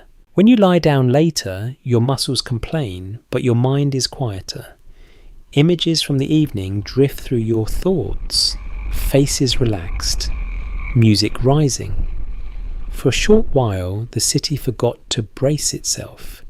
Sleep arrives with that memory intact, carrying you gently through the night, aware that tomorrow will ask for effort again, but grateful that tonight offered a pause. Weather stops being background and starts acting like a participant. You wake already checking the air with your skin, noticing whether it presses damply or pulls heat away. Chicago's seasons have always been assertive, but now without sturdy walls everywhere, and with routines still fragile, they feel personal. The sky does not just hover above the city, it intervenes. A cold morning sharpens everything. Your breath shows immediately. Fingers stiffen. Before you have finished tying your shoes, you learn to move faster, not from urgency, but from respect. Winter here is not decorative. It demands preparation and punishes delay. People layer clothing, carefully choosing warmth over appearance without apology. You hear older residents talk about winters past, about how the lake wind can slice through you if you let it. They speak from memory, not exaggeration. After the fire, many buildings lack proper insulation and heat escapes easily. You feel it at night when warmth fades, quickly forcing you to shift closer to others or pile on whatever can trap a little air. Snow changes the city's sound. Footsteps soften. Wagons move more slowly. Construction pauses or adapts, work shifting indoors when possible. Still, progress does not stop. It bends. You see men laying brick with gloved hands, breath frosting their beards. You see women shaking out blankets in the cold steam, rising briefly before disappearing. Municipal reports from these years note an increase in weather-related injuries and illnesses, though the numbers blur together in your mind. What stays clearer is how people talk about the cold as something to negotiate with rather than defeat. You overhear advice traded freely: how to wrap feet, how to block drafts, how to keep water from freezing overnight. Survival knowledge spreads quickly when mistakes cost too much. When spring finally pushes through, it does not arrive gently. Melting snow turns streets into mud. Foundations soften. Temporary walkways sink and shift. You learn to watch where others step, choosing paths that hold. Shoes become heavier. Patience wears thinner. Progress slows again, reshaped by the ground itself. Rain introduces new smells: damp wood, exposed earth, river water that creeps closer to the surface. You lift your feet higher to avoid puddles that hide sharp debris. Umbrellas are rare. People accept getting wet as part of the deal. Drying out becomes a later problem. Summer brings relief and its own challenges. Heat settles into the city and lingers. Without shade in burned districts, the sun presses down relentlessly. Work shifts earlier in the day when possible. Afternoons grow quieter as people conserve energy. You learn to rest without guilt, knowing that overexertion carries consequences. A small adaptation becomes noticeable during hotter weeks. Some people soak cloths and wear them around their necks, re-wetting them whenever water is available. It looks simple, almost quaint, but you feel the difference immediately when you try it yourself. Comfort here is often achieved through modest inventions rather than grand solutions. There are disagreements about how much the weather slowed rebuilding versus simply exposing existing weaknesses. Some argue that Chicago's climate hardened its residents, making recovery possible through sheer endurance. Others point to delays, accidents and losses exacerbated by cold heat and storms. Standing in the middle of it, you sense that both views overlap. Weather does not choose sides, it applies pressure and weights. Autumn becomes a favourite season. The air cools without biting. Work feels easier. Nights are crisp but manageable. There is a sense of borrowed time, a calm before the next winter asserts itself. People hurry, not frantically, but with purpose, trying to complete tasks before conditions shift again. Leaves gather in corners alongside ash that still resurfaces when disturbed. The city smells briefly clean, then familiar again. You notice how mood lifts slightly in these weeks. Conversations stretch. Laughter returns more easily. Even fatigue feels lighter when the air cooperates. As evening comes earlier, you settle into routines shaped by the season. Extra layers laid out before sleep. Water containers move closer to warmth. Plans adjusted quietly. The weather has taught you flexibility without fanfare. You lie down listening to wind move around imperfect walls, feeling both exposed and oddly resilient. The city has not conquered its climate, but it has learned to live inside it. Sleep arrives with the understanding that tomorrow's conditions will shape your choices again, and that adaptation, like rebuilding, is not a single act but a continuous response. Movement through the city feels less like travel and more like negotiation. You set out each morning knowing that the route you choose will be partly yours and partly decided for you by mud wagons, detours and whatever construction has claimed the street overnight. Chicago is in flux, and so is the way you get from one place to another. You start on foot because walking remains the most reliable option. Your steps are careful, not slow exactly, but measured. You learn to read the ground the way others read faces. Packed earth holds, loose gravel slides. Planks laid over soft spots creak, but usually support your weight if you place your foot near the edge. You watch how others move and adjust, instinctively falling into a shared choreography that needs no instruction. Horses dominate the streets. They pull wagons stacked high with brick, timber, iron and people.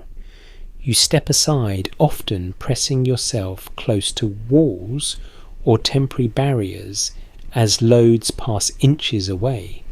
The animals are patient but tired, their flanks darkened with sweat, even in cooler weather. Drivers speak to them constantly, not sharply, but steadily, using tone more than words. Trust between human and animal feels essential here. You catch a ride when you can. Someone offers space on a wagon headed in the right direction, and you climb up carefully, settling between sacks of material that shift with every bump.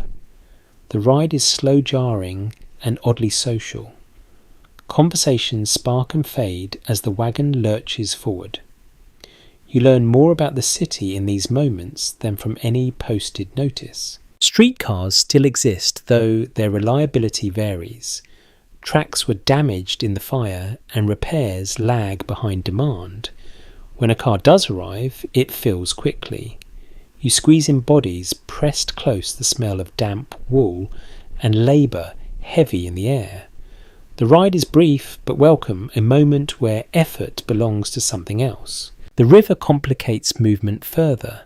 Bridges are repaired, replaced, reinforced, sometimes closed without warning. You approach crossings with caution, listening for shouts or signals that indicate trouble. When a bridge opens for passing boats, you wait with others watching the water move below. The pause feels communal, an enforced stillness that no one resists too strongly.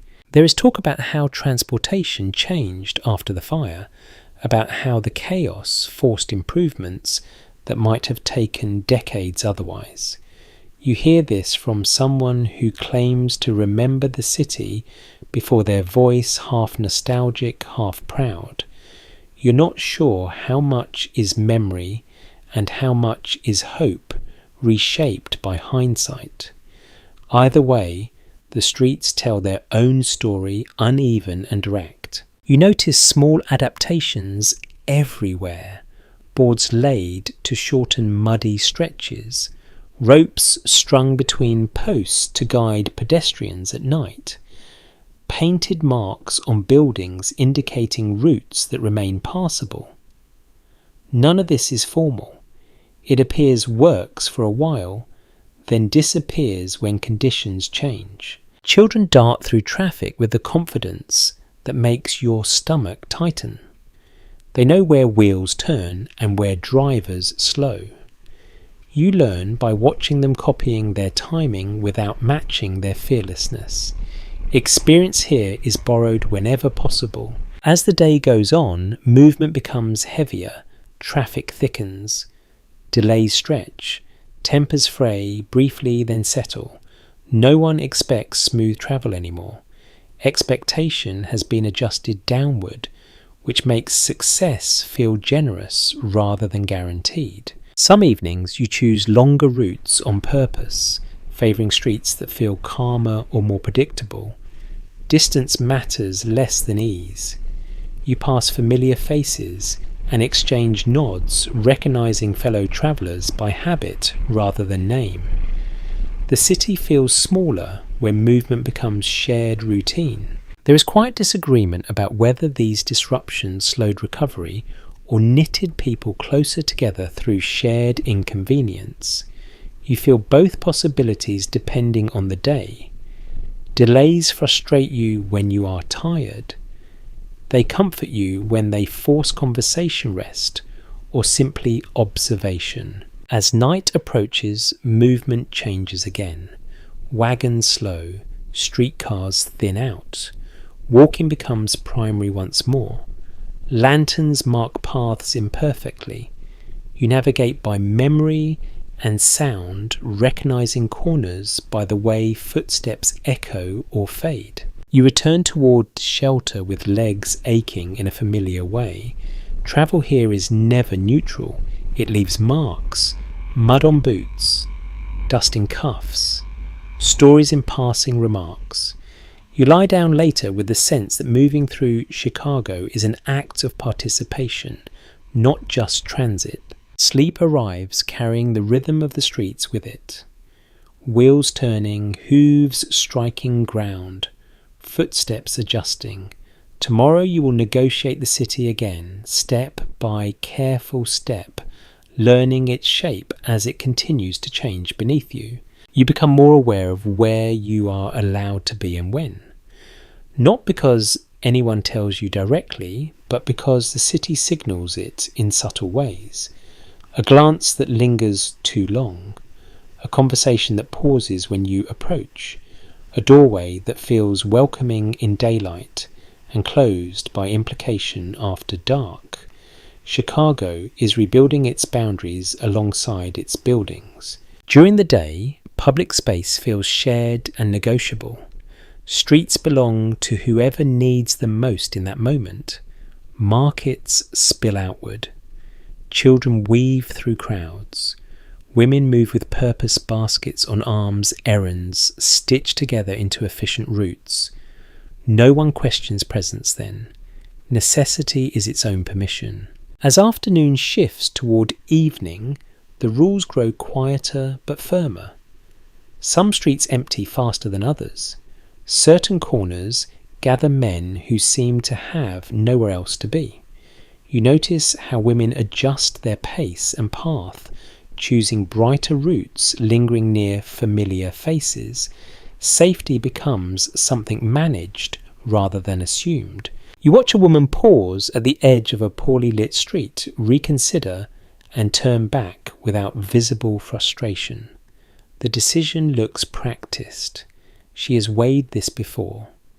You file that knowledge away, understanding that movement is not just about distance, but about timing and company.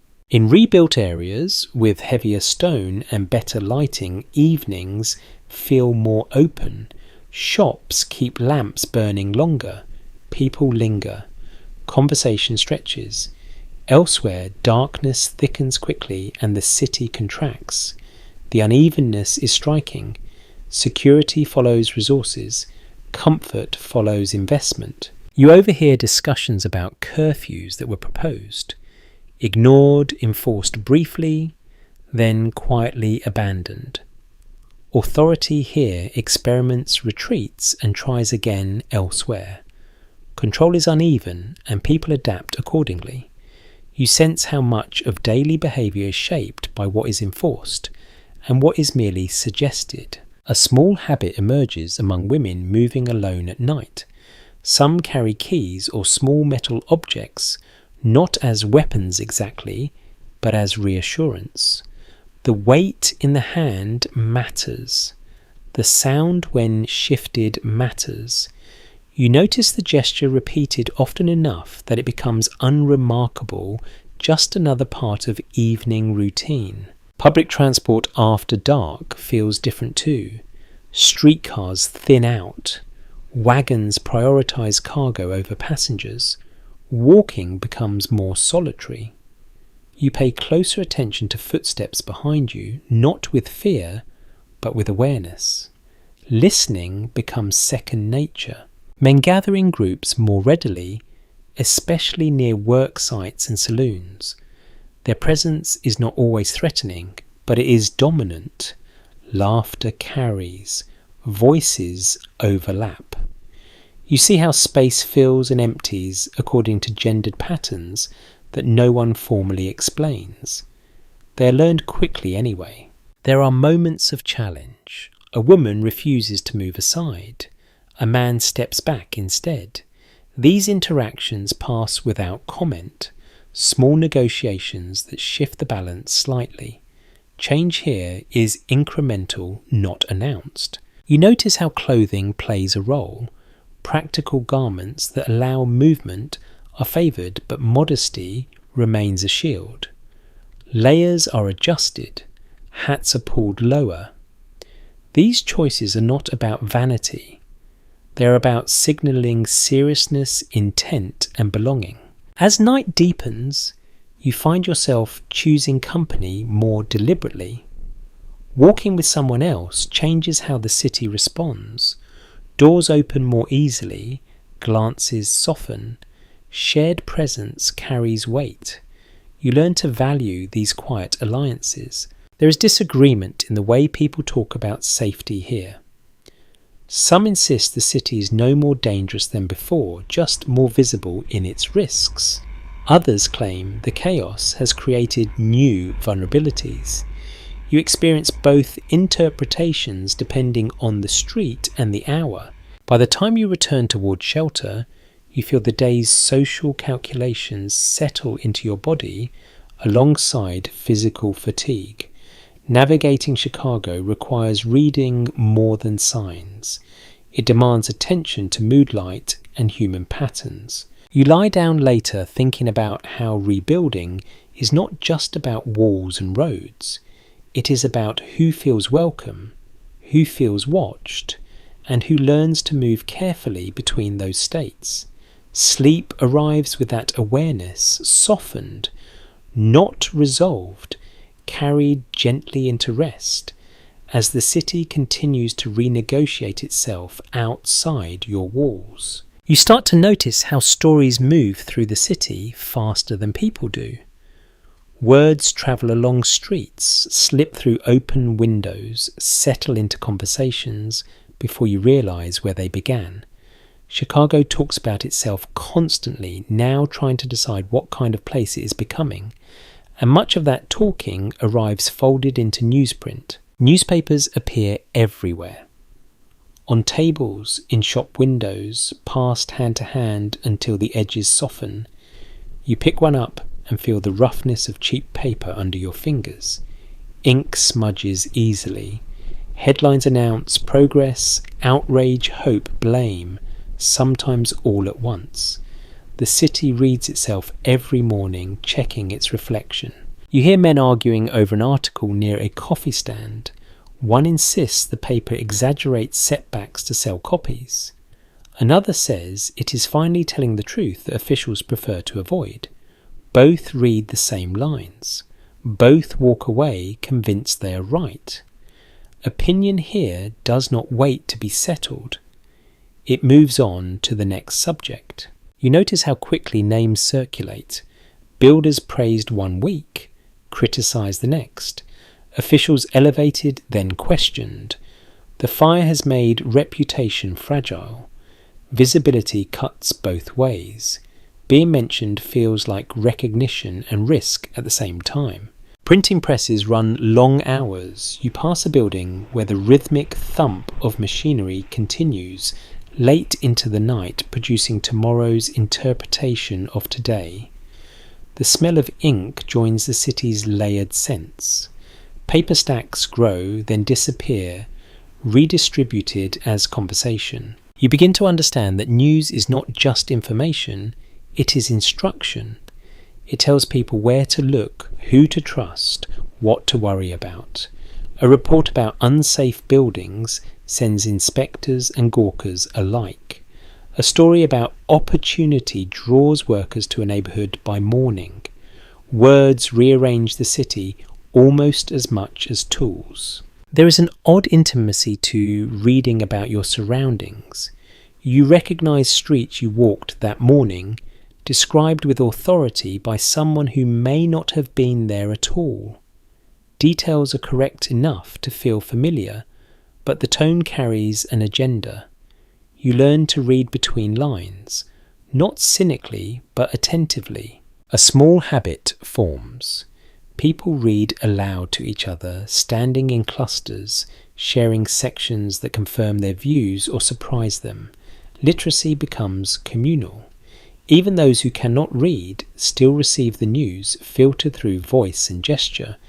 Information spreads with commentary attached. You notice how certain stories linger. Articles about fire prevention, about crime, about moral decline or improvement. These themes repeat, shaping how people talk about safety and responsibility. Fear and optimism alternate in print as they do in conversation, each pushing the other forward. There is tension between papers as well. Different publications emphasise different truths. One focuses on progress and ambition. Another dwells on hardship and mismanagement. You hear people align themselves with a paper the way they align with a neighbourhood or a trade. Choice becomes identity. Some question whether this constant attention helps or harms recovery. You hear the debate in passing remarks rather than formal arguments. Too much criticism discourages effort, one person says. Without criticism, nothing improves, says another. The discussion never resolves. It simply reappears in new forms. You walk past a bulletin board covered in clippings, notices, editorials pinned and overlapping. Someone has scrawled a comment in pencil in the margin of one piece, underlining a phrase aggressively. The paper has already become a conversation rather than a record.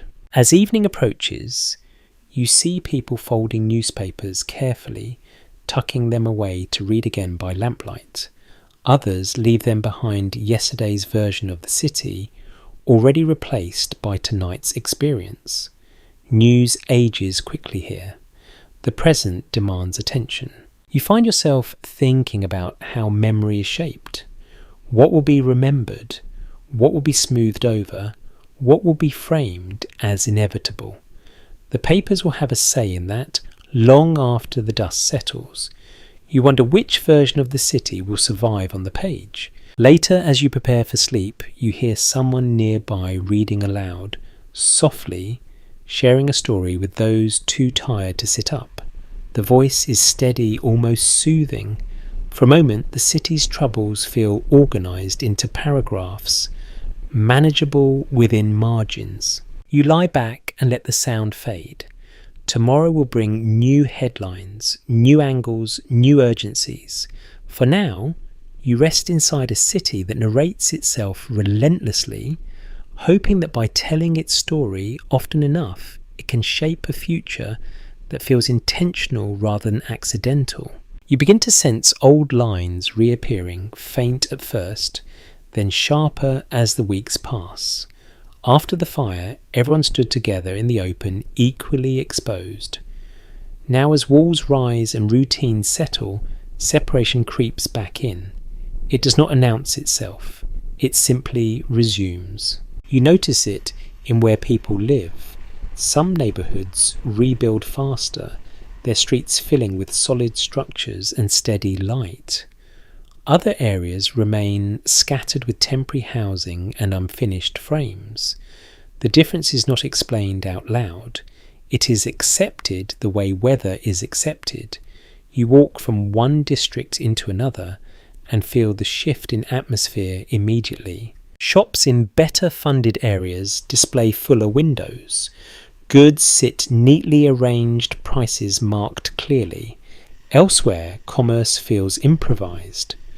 Items are stacked, traded, negotiated, case by case. You hear different tones of voice. Confidence here, caution there. The city is sorting itself again. Work follows the same pattern. Skilled trades cluster where long-term projects promise stability.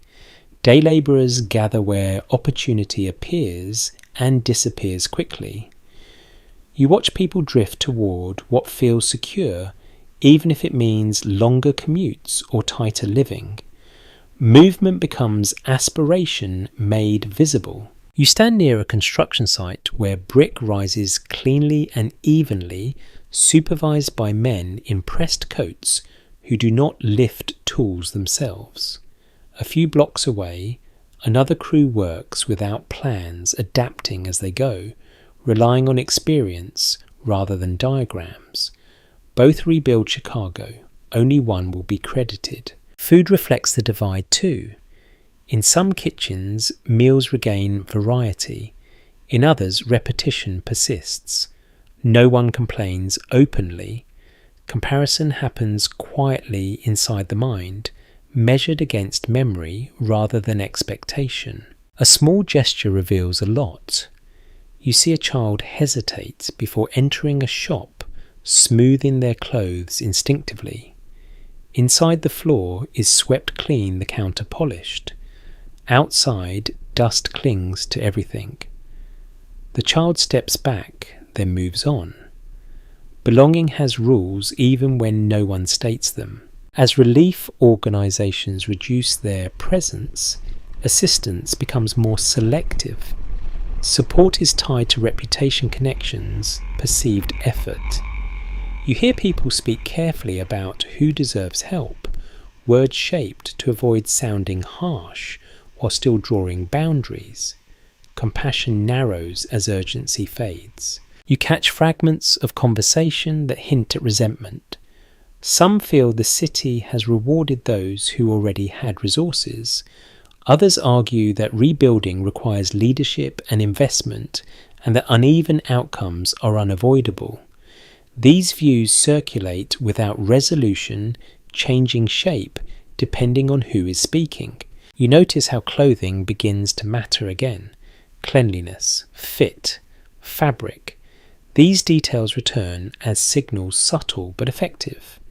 You adjust your own appearance when you can, aware that presentation opens doors before words do. Even public spaces feel different. Parks in wealthier areas are tidied first. Lighting improves sooner.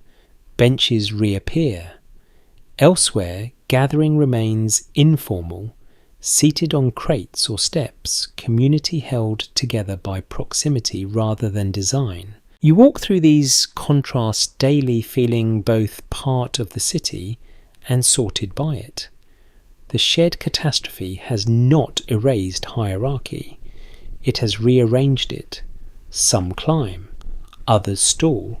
Most hover somewhere in between, uncertain where they will land. As evening approaches, you return toward the familiar ground, carrying these observations without judgment. The city does not ask for conclusions. It simply presents itself. Rebuilding has moved from collective effort to individual trajectory, and the shift feels inevitable, even as it disappoints. You lie down later thinking about how quickly balance changes. Equality arrived briefly through loss. Inequality returns through recovery.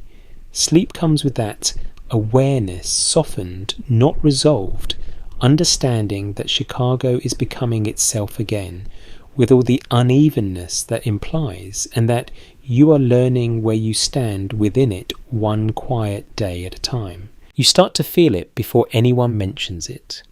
A tightening in the way people look at open flame. A pause before striking a match. A habit of checking, then checking again before leaving a room. The fire is no longer visible, but it has settled into behaviour. Chicago remembers even when it pretends not to. You notice how conversations lower when the subject drifts towards safety. Someone mentions a near miss on a worksite. Someone else describes a chimney that smoked too much for comfort. These remarks are brief, offered without drama, then set aside. Fear here is practical. It does not demand attention. It simply adjusts routine. At night you hear bells more often. Not alarms exactly, but test rings drills, reminders that vigilance is now part of the city's daily rhythm. Fire crews practice routes through streets that change weekly. Ladders are raised, lowered, raised again. The sound becomes familiar enough that you stop reacting, which is both comforting and unsettling. You walk past buildings where buckets of sand sit by doorways, refill carefully after rain. Others keep water barrels, close lids weighted down. These precautions are not mandated everywhere, but they spread anyway, copied from one neighbour to another. Safety becomes a shared habit rather than a rule. You notice how people talk about wind now. Direction matters, speed matters. A sudden gust carries more meaning than it used to. Someone steps outside, lifts a finger, feels the air, and makes a decision based on that alone. The city has learned to read its own vulnerability. A small, almost unconscious ritual appears before sleep. You watch someone rise from bed to check a lamp one last time, adjusting the wick lower than necessary. Another person presses a hand against the wall near a stove, feeling for heat that should not be there. These actions happen without comment, like breathing. You overhear disagreements that never quite surface fully. Some believe the city has done enough, that stronger buildings and better organisation have tamed the risk. Others trust nothing that burns, no matter how controlled. The discussion fades quickly, each time replaced by quieter attention to immediate surroundings. Children absorb these lessons too.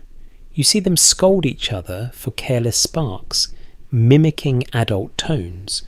Games incorporate fire rules. Do not step there. Do not leave that unattended. Fear has become instructional, passed down, gently but firmly. In public spaces, you notice how quickly crowds react to unusual smells. Smoke draws eyes immediately. Movement pauses. People stand alert, ready to act or flee, depending on what the next moment brings. Most of the time it turns out to be nothing. Someone cooking. Someone careless. Relief spreads quickly, almost sheepishly. You realise that vigilance has not diminished joy entirely. It has simply added a layer beneath it. Laughter still rises. Music still plays. Meals are still cooked. Everything just happens with an eye toward exits, water sources, and neighbours who might need warning. Later you sit with someone who remembers the fire directly. They speak softly, not because the memory is fragile, but because they have learned that volume does not improve accuracy. They describe the sound of it moving faster than expected, the way heat rearranged air. You listen without interrupting. Some knowledge is meant to settle slowly. As evening deepens, lamps are dimmed more than necessary, fires are banked carefully, streets quiet sooner. You feel the city exhale cautiously, as if rest itself requires permission now. You lie down and notice how quickly sleep arrives, despite all this watchfulness. Perhaps because vigilance during the day allows rest at night. Perhaps because exhaustion outweighs fear.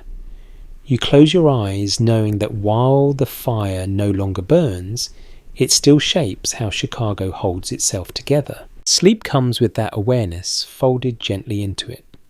Not panic, not dread, just attention. The city is alert even as it rests, and you rest with it, trusting that caution has become another form of care woven quietly into the fabric of everyday life. You begin to notice how decisions drift downward before they ever touch the ground.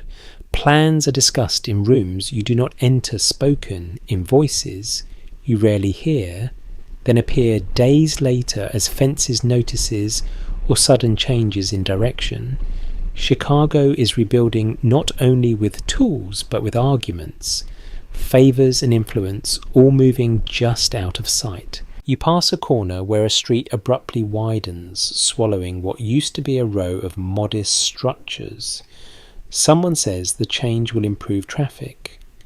Someone else mutters that it improves property values for the right people. Both statements can be true at the same time. You keep walking, aware that space itself is being negotiated. City meetings happen regularly now, advertised on posters and discussed in saloons. You attend one out of curiosity and find the room crowded, warm and restless. Voices overlap. Proposals are read aloud. Objections rise quickly. The language is formal, but the emotions are not. Everyone in the room understands that rebuilding determines who will benefit later. You notice how certain names carry weight. When they speak, the room quiets slightly. When they disagree, others adjust. Power here is not abstract. It has a face, a posture, a tone.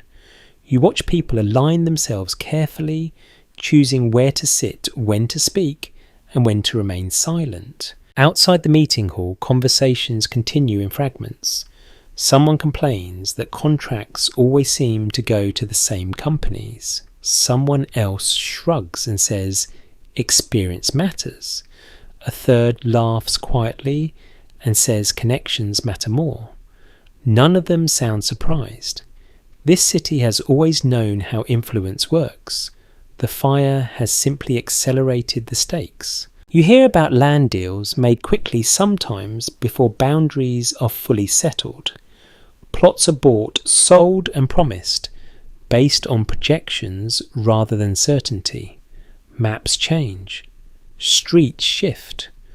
What was once central becomes peripheral.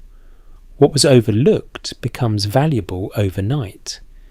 The ground itself feels like it is being revalued beneath your feet. A small but telling practice becomes noticeable.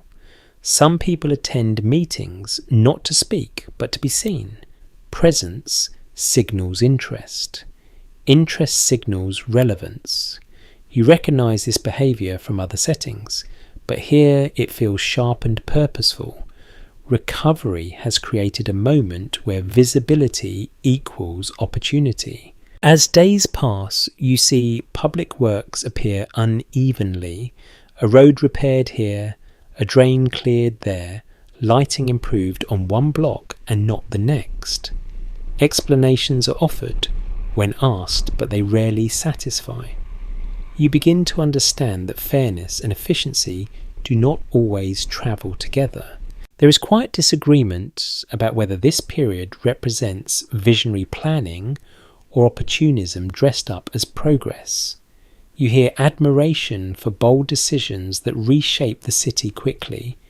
You also hear frustration from those displaced by those same decisions. The city does not pause to resolve this tension. It builds through it. You watch labourers redirected from one project to another without warning. Funding shifts, priorities change, someone explains it as strategy, someone else calls it chaos. From your vantage point, it looks like motion that refuses to wait for consensus. In the afternoons, you pass newly established offices where men in clean coats move papers from desk to desk, stamping, signing, sorting. Their work leaves fewer marks than bricklaying, but its impact travels farther. A single document can reroute an entire street. You feel the imbalance between effort and effect. As evening approaches, politics soften into conversation.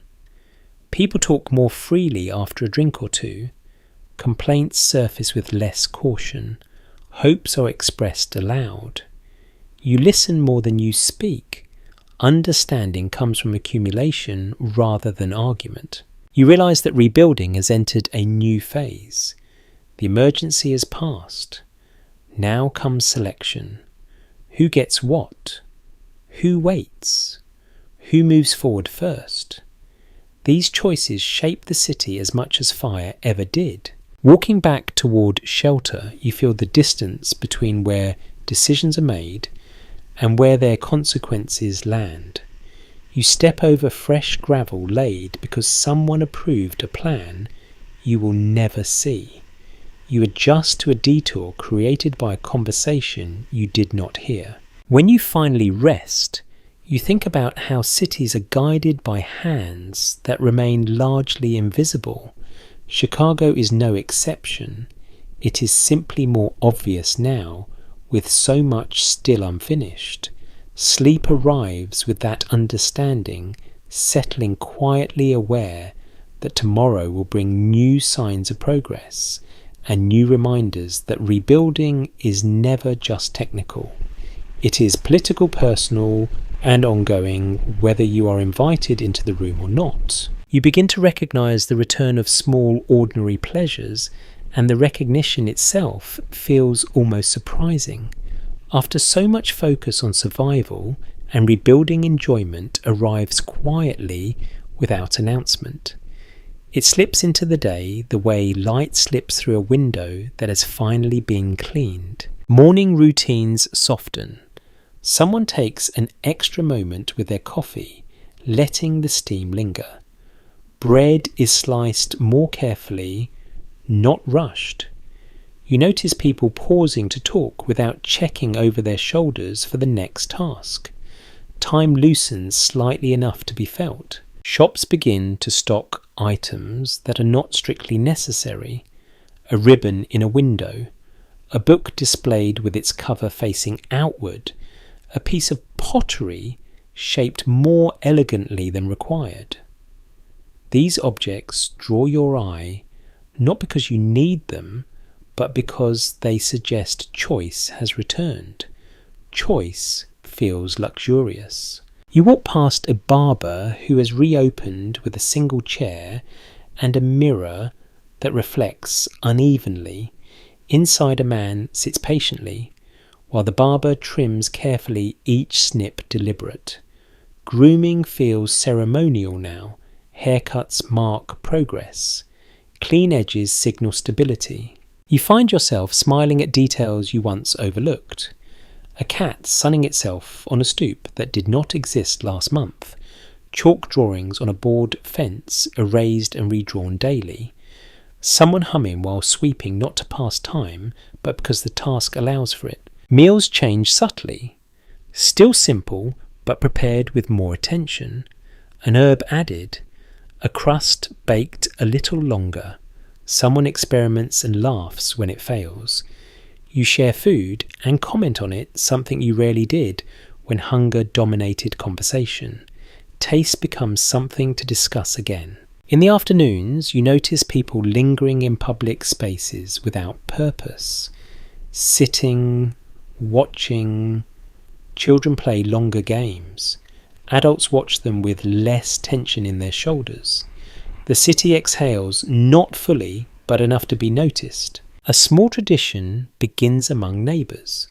On certain evenings, someone brings out a chair and sits just outside their door. Another follows. Soon there is a line of people sharing air and observation rather than conversation. The practice spreads without instruction. Presence becomes entertainment. You hear music more often not from performances but from inside homes. Someone practicing a tune imperfectly. Someone else singing along. Windows remain open. Sound escapes. No one complains. Imperfection feels acceptable again. You buy something unnecessary and feel a flicker of guilt followed by relief. The object does not solve any problem, but it brings a sense of normalcy. You place it carefully where you can see it. It becomes a quiet promise that the city is more than a list of needs. As evening approaches, laughter grows less brittle. Jokes last longer. Stories wander. You notice how people reference the fire less often in casual conversation. It has not been forgotten, but it no longer anchors every thought. Memory loosens its grip. There is some disagreement about whether this return of comfort signals recovery or simply distraction from deeper issues. You hear both views expressed gently without urgency. The debate feels academic compared to the relief of a warm evening and a full cup. You return towards shelter with a lighter step. The city feels lived in again rather than endured. Small pleasures have re-established their claim on daily life, threading enjoyment through effort. When you lie down, you think about how rebuilding is often measured in buildings and numbers. Tonight it feels more accurate to measure it in moments. A laugh, a shared meal, a pause without anxiety. Sleep comes easily with that thought carrying you gently forward, ready to notice more of these quiet returns tomorrow. You begin to feel how the new shapes of the city guide you without asking. Walls steer your steps. Doorways invite or discourage. Staircases change the pace of your breath. Architecture stops being background and starts becoming instruction. Chicago is teaching you how to move again. You notice it first in the buildings that rise higher than you expect. Not towering yet, but taller than before. Their lines straighter, their faces more serious. Windows are arranged with purpose, not decoration. Entrances are narrower or wider depending on who is meant to pass through them. You slow instinctively in some places and speed up in others, responding to cues you cannot quite name. Inside these newer structures, sound behaves differently. Voices echo more cleanly. Footsteps announce themselves. You feel more aware of your presence, less able to disappear into corners. Space here demands a certain composure. You stand a little straighter without meaning to. Older temporary buildings still exist alongside these new forms, and the contrast is striking. In lighter structures, movement feels casual. People lean, sit where they like, rearrange furniture without concern. In heavier buildings, behaviour tightens. Chairs stay where they are placed. Conversations lower. You sense expectations embedded in stone and brick. You pass a newly built office and notice how people enter with purpose, pausing briefly to compose themselves before stepping inside. The threshold matters. Outside voices are informal. Inside they shift tone. Architecture has created a boundary not just of space but of behaviour. The city has learned from its loss, and its new designs reflect a desire for order. Streets align more deliberately, corners feel sharper, sightlines extend farther. You can see what is coming at you now, both literally and figuratively. Surprise is being designed out where possible. You realise that these choices influence daily life in subtle ways. Routes become predictable. Gathering spots change. Some corners invite lingering. Others push you onward. You feel guided even when no one is directing you. The city is shaping habits as surely as it shapes skylines. A small detail catches your attention. Door handles in newer buildings are sturdier, cooler to the touch, often metal rather than wood. You feel their weight each time you enter or leave. The sensation reinforces permanence. This place expects to last. There are murmurs about whether these new designs truly serve everyone, or whether they privilege certain kinds of activity and certain kinds of people.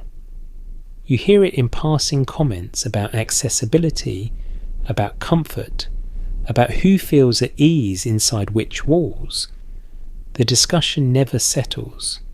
Buildings speak louder than opinions. As afternoon light moves across facades, you notice how shadows fall differently now. They're cleaner, more defined. The city looks sharper. You wonder whether this clarity will bring calm or simply new pressures to conform. You adapt quickly, as people always do. You learn where to pause, where to hurry, where to lower your voice. Architecture becomes another language you speak fluently without remembering when you learned it. As evening approaches, you move through these spaces with familiarity.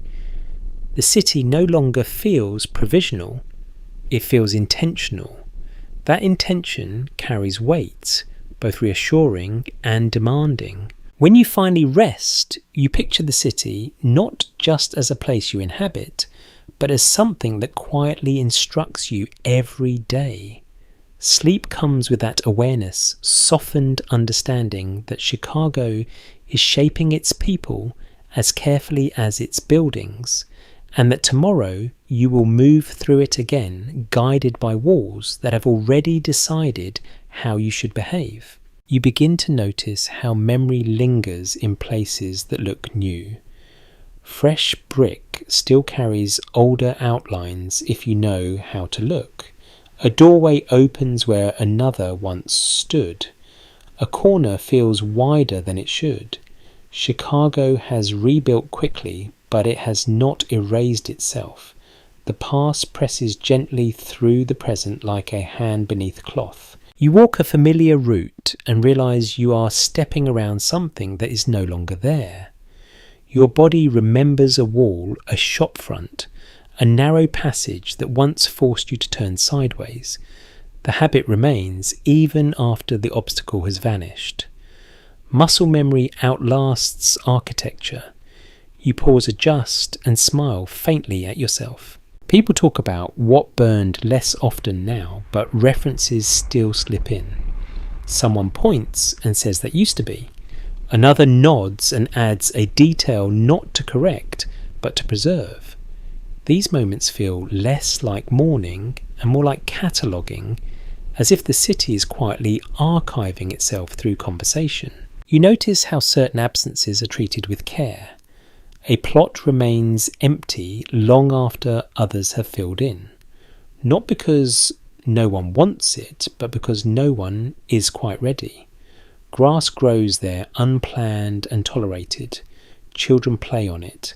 Adults avoid stepping too far into it, as if it might still be warm underneath. You overhear someone describe the fire to a newcomer who did not see it. The account is restrained, factual, and oddly calm. The speaker chooses details, carefully omitting others without apology. Memory here is curated. Not everything needs retelling. Inside a rebuilt home, you see a piece of charred wood placed deliberately on a shelf. It does not match anything else in the room. It is not decorative. It simply exists acknowledged. No explanation is offered. You understand anyway. As you move through this city, you realize how landmarks have changed. Some have been restored faithfully. Others have been replaced with something entirely different. A market becomes an office. A gathering place becomes a thoroughfare. Orientation now depends as much on stories as on sight. You notice how people correct each other gently when recalling locations. not to assert accuracy, but to align memory. Shared recollection becomes a way of maintaining connection. Agreement matters more than precision. There are disagreements about how much the city should remember and how much it should move on. You hear this tension in remarks about rebuilding styles, street names, commemorations. Some argue for preservation, others for progress. The city chooses both unevenly, depending on who is listening at the time. You walk past a plaque mounted on a new wall, its text concise, almost modest. You read it once, then move on. The marker feels less like an answer and more like an invitation to remember privately. Not everything is meant to be performed. In daily life, remembrance shows up in habits. Fires are watched closely. Exits are noted automatically. People keep possessions fewer and more portable than before. Loss has taught efficiency. Attachment is still possible, but it has learned caution. You find yourself thinking about places you never saw, but feel you know through repetition, descriptions passed along, gestures made when telling a story, the way voices soften at certain names. The city's memory has become collective, less dependent on individual experience. As evening comes, you pass through an area where rebuilding is nearly complete. The streets are clean, the buildings solid. It would be easy to believe nothing ever happened here, and yet the air feels slightly different, heavier, with unspoken awareness. You sense it in how people move, how they glance around before settling. You return toward the shelter carrying these impressions quietly. Remembering here is not loud. It does not interrupt work or pleasure. It exists alongside them, a background presence that informs decisions without demanding attention. When you lie down, you think about how cities remember the way people do, selectively, imperfectly, with intention shaped by need. Chicago's chosen what to carry forward and what to let fade, and those choices are written into streets, walls, and routines. Sleep arrives with the sense that the past is not gone, but it is no longer burning. It rests beneath the surface, steady and contained, shaping the city without consuming it. You breathe out and let memory settle where it belongs, trusting that tomorrow will make room for both what was lost and what has taken its place. You begin to feel the weight of effort settling into the city, not as defeat, but as a quieter kind of realism. The early urgency has softened. The frantic energy that once drove people forward without pause now shares space with tired acceptance. Chicago's still moving, but it no longer pretends that movement is effortless. You notice it in the way mornings start. People rise a little more slowly. Conversations begin after the first task rather than before it. Coffee is held longer, not rushed through. Fatigue is no longer something to hide. It has become part of the shared vocabulary, acknowledged with nods rather than apologies. Work continues, but it feels heavier now. Not physically, though. Bodies are worn, but mentally. The promise that rebuilding would eventually reach a clear finish line has faded. Instead, there is a growing understanding that this is not a sprint with a celebratory end, but a long occupation with no single moment of completion. Walls rise, streets fill, and still something remains undone. You pass a man resting on a crate mid-morning, head bowed, hands still. No one urges him up. Rest has gained legitimacy. Pushing through exhaustion no longer earns admiration. Knowing when to pause does. The city has learnt this lesson slowly through missed steps and quiet collapses. At the same time, hope remains stubborn. It shows up in planning rather than dreaming. People talk about next month instead of next year. about finishing one room rather than the entire building. Expectations have narrowed, and in doing so they have become more achievable. You hear someone mention that they will finally replace a temporary door with a proper one. The announcement is treated with respect, as if it marks a milestone. Small completions matter now. They are proof that effort leads somewhere, even if that somewhere looks modest. In the afternoon, you notice how often people sigh, not in frustration but in release. The sound carries less tension than it once did. Acceptance has lowered the pitch of anxiety. The city feels tired but no longer brittle. There are moments when optimism resurfaces unexpectedly. A new shop opens and draws more customers than expected. A street remains quiet after dark without incident. A building passes inspection without revision. These successes are not celebrated loudly. They are absorbed, added to an internal ledger of things that worked. You sense disagreement in the air about what this phase means. Some believe the hardest part is behind them, that steady effort will now replace crisis. Others feel that this is the most dangerous moment when attention fades and mistakes become easier. The city holds both views without choosing, allowing each to guide different behaviours. As evening approaches, you notice how people retreat earlier. Lights go out sooner. Doors close with intention rather than habit. Energy is conserved. Tomorrow matters again in a way it did not during the earliest days of recovery when survival consumed everything else. You walk through neighbourhoods that feel settled but not finished.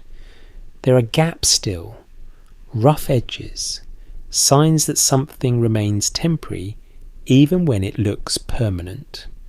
You understand now that exhaustion and hope can exist together without cancelling each other out. At home, you sit longer before preparing for sleep. You do not rush through the motions. Fatigue has taught you the value of pacing. You lay out clothes for morning, not because you are anxious, but because you want to make tomorrow easier on yourself. As you lie down, the city quiets around you. Not completely, but enough. You feel the accumulated effort of weeks and months pressing gently into your body. It is a weight you recognise now, familiar and manageable. You drift toward rest, with the understanding that recovery is not a straight line upward. It curves. It stalls. It asks for patience more often than strength. Chicago is learning how to live with that truth, and you are learning alongside it, settling into a rhythm that balances effort with rest, hope with realism, and ambition with the simple need to continue. You realise one morning that the city no longer feels provisional beneath your feet. The ground still shifts, streets still reroute, but your place within it feels less tentative. You are not simply passing through recovery anymore. You are participating in continuity. Somewhere along the way, survival has started to resemble belonging. You notice it in small habits. You no longer hesitate before choosing a route. Your body knows which streets feel right at certain hours. You greet familiar faces without stopping to remember where you met them. Recognition has replaced introduction. Chicago has stopped being a situation and started being a setting. Your work, whatever form it takes, now feels embedded rather than opportunistic. You are no longer chasing tasks just to stay afloat. You return to the same places. You are expected. Someone notices if you do not show up. That expectation carries weight. It is responsibility, but it is also proof that you matter in the pattern of the day. You begin to refer to places with casual shorthand. The corner by the new brick wall, the pump near the repaired bridge, the shop that reopened before winter. These references assume shared knowledge. You realise you are speaking like someone who belongs, not like someone explaining themselves. In conversation, you hear yourself say, "We," without thinking. "We are rebuilding there. We had trouble with the water last week. We lost that structure, but gained this one." The word settles easily in your mouth. You do not question it. Chicago has accepted your presence quietly without ceremony. You see the same transition happening in others. Newcomers still arrive, eyes wide, movements careful. You recognize the posture immediately. You find yourself offering advice without being asked. Take that route instead. Avoid that corner after dark. Talk to her if you need supplies. Guidance has replaced uncertainty. Teaching is a form of arrival. Clothing tells a similar story. Your garments show wear in specific places that match your routines. The same cuff phrase. The same seam loosens. These marks are not accidents. They are records. You belong to this pattern because your body has learned it. There are moments when you catch yourself defending the city. Someone complains about delays, corruption, uneven recovery. You nod, but you also explain. You contextualize. You say it is complicated. The impulse surprises you. You are no longer just observing Chicago. You are invested in how it is understood. You remember how foreign everything felt at first. The smells, the noise, the way grief hovered over even ordinary actions. Those sensations have not disappeared, but they have integrated. Familiarity has softened their edges. You realize that comfort does not mean perfection. It means predictability, even when the prediction is that something will go wrong. You pass through neighborhoods that once felt intimidating and now feel simply specific. Each has its own rhythm, its own pauses and pressures. You adapt without effort. You know when to speak and when to keep moving. Social fluency arrives without fanfare. There are quiet disagreements about who gets to claim the city as theirs. Long-time residents sometimes bristle at newcomers. Newcomers argue that effort earns belonging. The discussion surfaces in jokes, in pointed remarks, in silences that stretch a little too long. You navigate it carefully, aware that identity here is layered rather than fixed. You begin to understand that being a Chicagoan is less about origin and more about endurance. It's about showing up through discomfort, about adapting without resentment, about investing effort without certainty of reward. These traits are not announced, they are recognized. In the afternoon, you sit somewhere elevated and watch the city move. Wagons roll, people cross paths, construction continues in pockets. From this distance, the chaos resolves into flow. You feel a quiet satisfaction, not pride exactly, but alignment. Your rhythms match the city's now. As evening approaches, you take part in routines that once felt borrowed and now feel earned. You share meals. You exchange news. You plan ahead in modest increments. Tomorrow matters because you expect to be here for it. You think about the fire less often, not because it is forgotten, but because it no longer defines every interaction. It has become part of the city's deeper story rather than its opening line. You carry it with respect, not fear. Walking home, you realize you are no longer watching Chicago become something. You are living inside what it is becoming. The distinction matters. Observation has turned into participation. Distance has collapsed into presence. When you lie down, the city feels familiar in the dark. Sounds settle into expected patterns. Light fades where you anticipate it will. You rest with the confidence of someone who knows where they are and expects to wake up here again. Sleep comes carrying a simple realization. You are not waiting for Chicago to finish rebuilding in order to belong. Belonging arrived through patience, effort, and time. You are part of the city now, not because it is complete, but because neither of you waited to be perfect before continuing. The city never truly goes still, but tonight it feels willing to rest its weight more evenly. You sense it in the way sounds arrive softer than before, in how footsteps pass without urgency, in how doors close with confidence rather than caution. Chicago has learned how to carry itself after everything it has endured, and that learning hums quietly beneath the surface. You step outside and feel the air settle around you, not heavy, not sharp, just present. Lamps glow steadily now, not flickering with doubt. Streets feel legible. You know where they lead, even when you cannot see the end. That familiarity is not dramatic. It is earned. You pass buildings that would have seemed miraculous months ago. Solid walls, clear windows, doors that shut fully. These structures no longer announce themselves as victories. They simply exist doing what buildings are meant to do. Shelter, contain, endure. The miracle has become ordinary, which feels like the highest compliment. People move through the evening with practiced ease. Some return from work. Some linger longer than necessary, savouring the hour. Conversations drift from practical matters to nothing in particular. Laughter appears without explanation.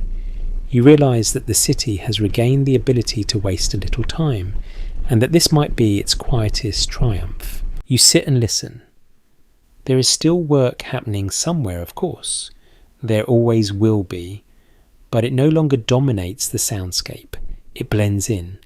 Effort has found its place alongside rest instead of competing with it. You think back to the days when night felt fragile, when darkness seemed to hold its breath, waiting to see what would happen next.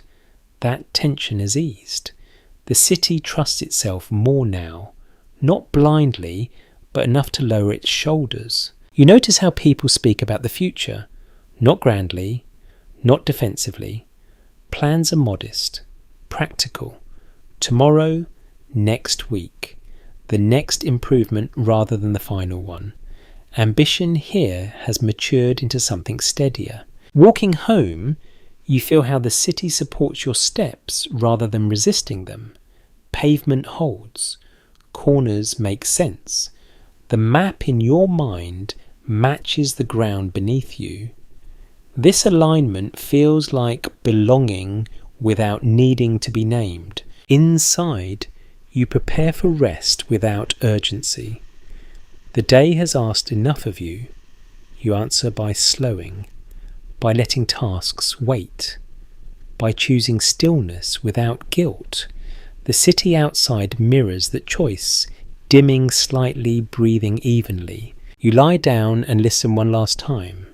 A distant wagon, a soft voice, the creak of wood settling into its final shape. These sounds no longer trigger alertness. They signal continuity. Life proceeding at a pace you can follow. Chicago does not promise that nothing will ever go wrong again. It simply demonstrates that it knows how to continue when things do. That knowledge is written into streets' habits and the way people look at open sky without flinching. You close your eyes knowing that the city will wake before you do. It always does. But tonight it lets you rest first. Wind down. Now the pace softens even further. Thoughts stretch out, losing their sharp edges. You let the images of the city blur slightly, not disappearing, just drifting farther away. Brick becomes colour. Sound becomes rhythm. Effort becomes memory. You feel the day loosen its hold on your body, shoulders sink, breathing deepens, muscles release their quiet negotiations and finally agree to rest. Outside Chicago continues in a gentler register, moving without asking anything of you. You no longer need to track streets or listen for warning signs. The city can hold itself for a while. You have done your part by being present, by adapting, by enduring, and now by resting. Imagine the lights dimming one by one, not in urgency, but in trust. Imagine doors closed, not to keep danger out, but to keep warmth in.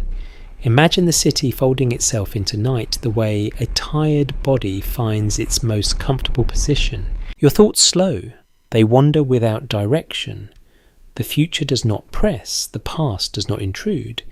There is only this moment, this breath, this sense of being held by something larger that no longer feels overwhelming. You are safe enough, rested enough, ready to drift. The city breathes. You breathe with it. Sleep comes easily now. Sweet dreams.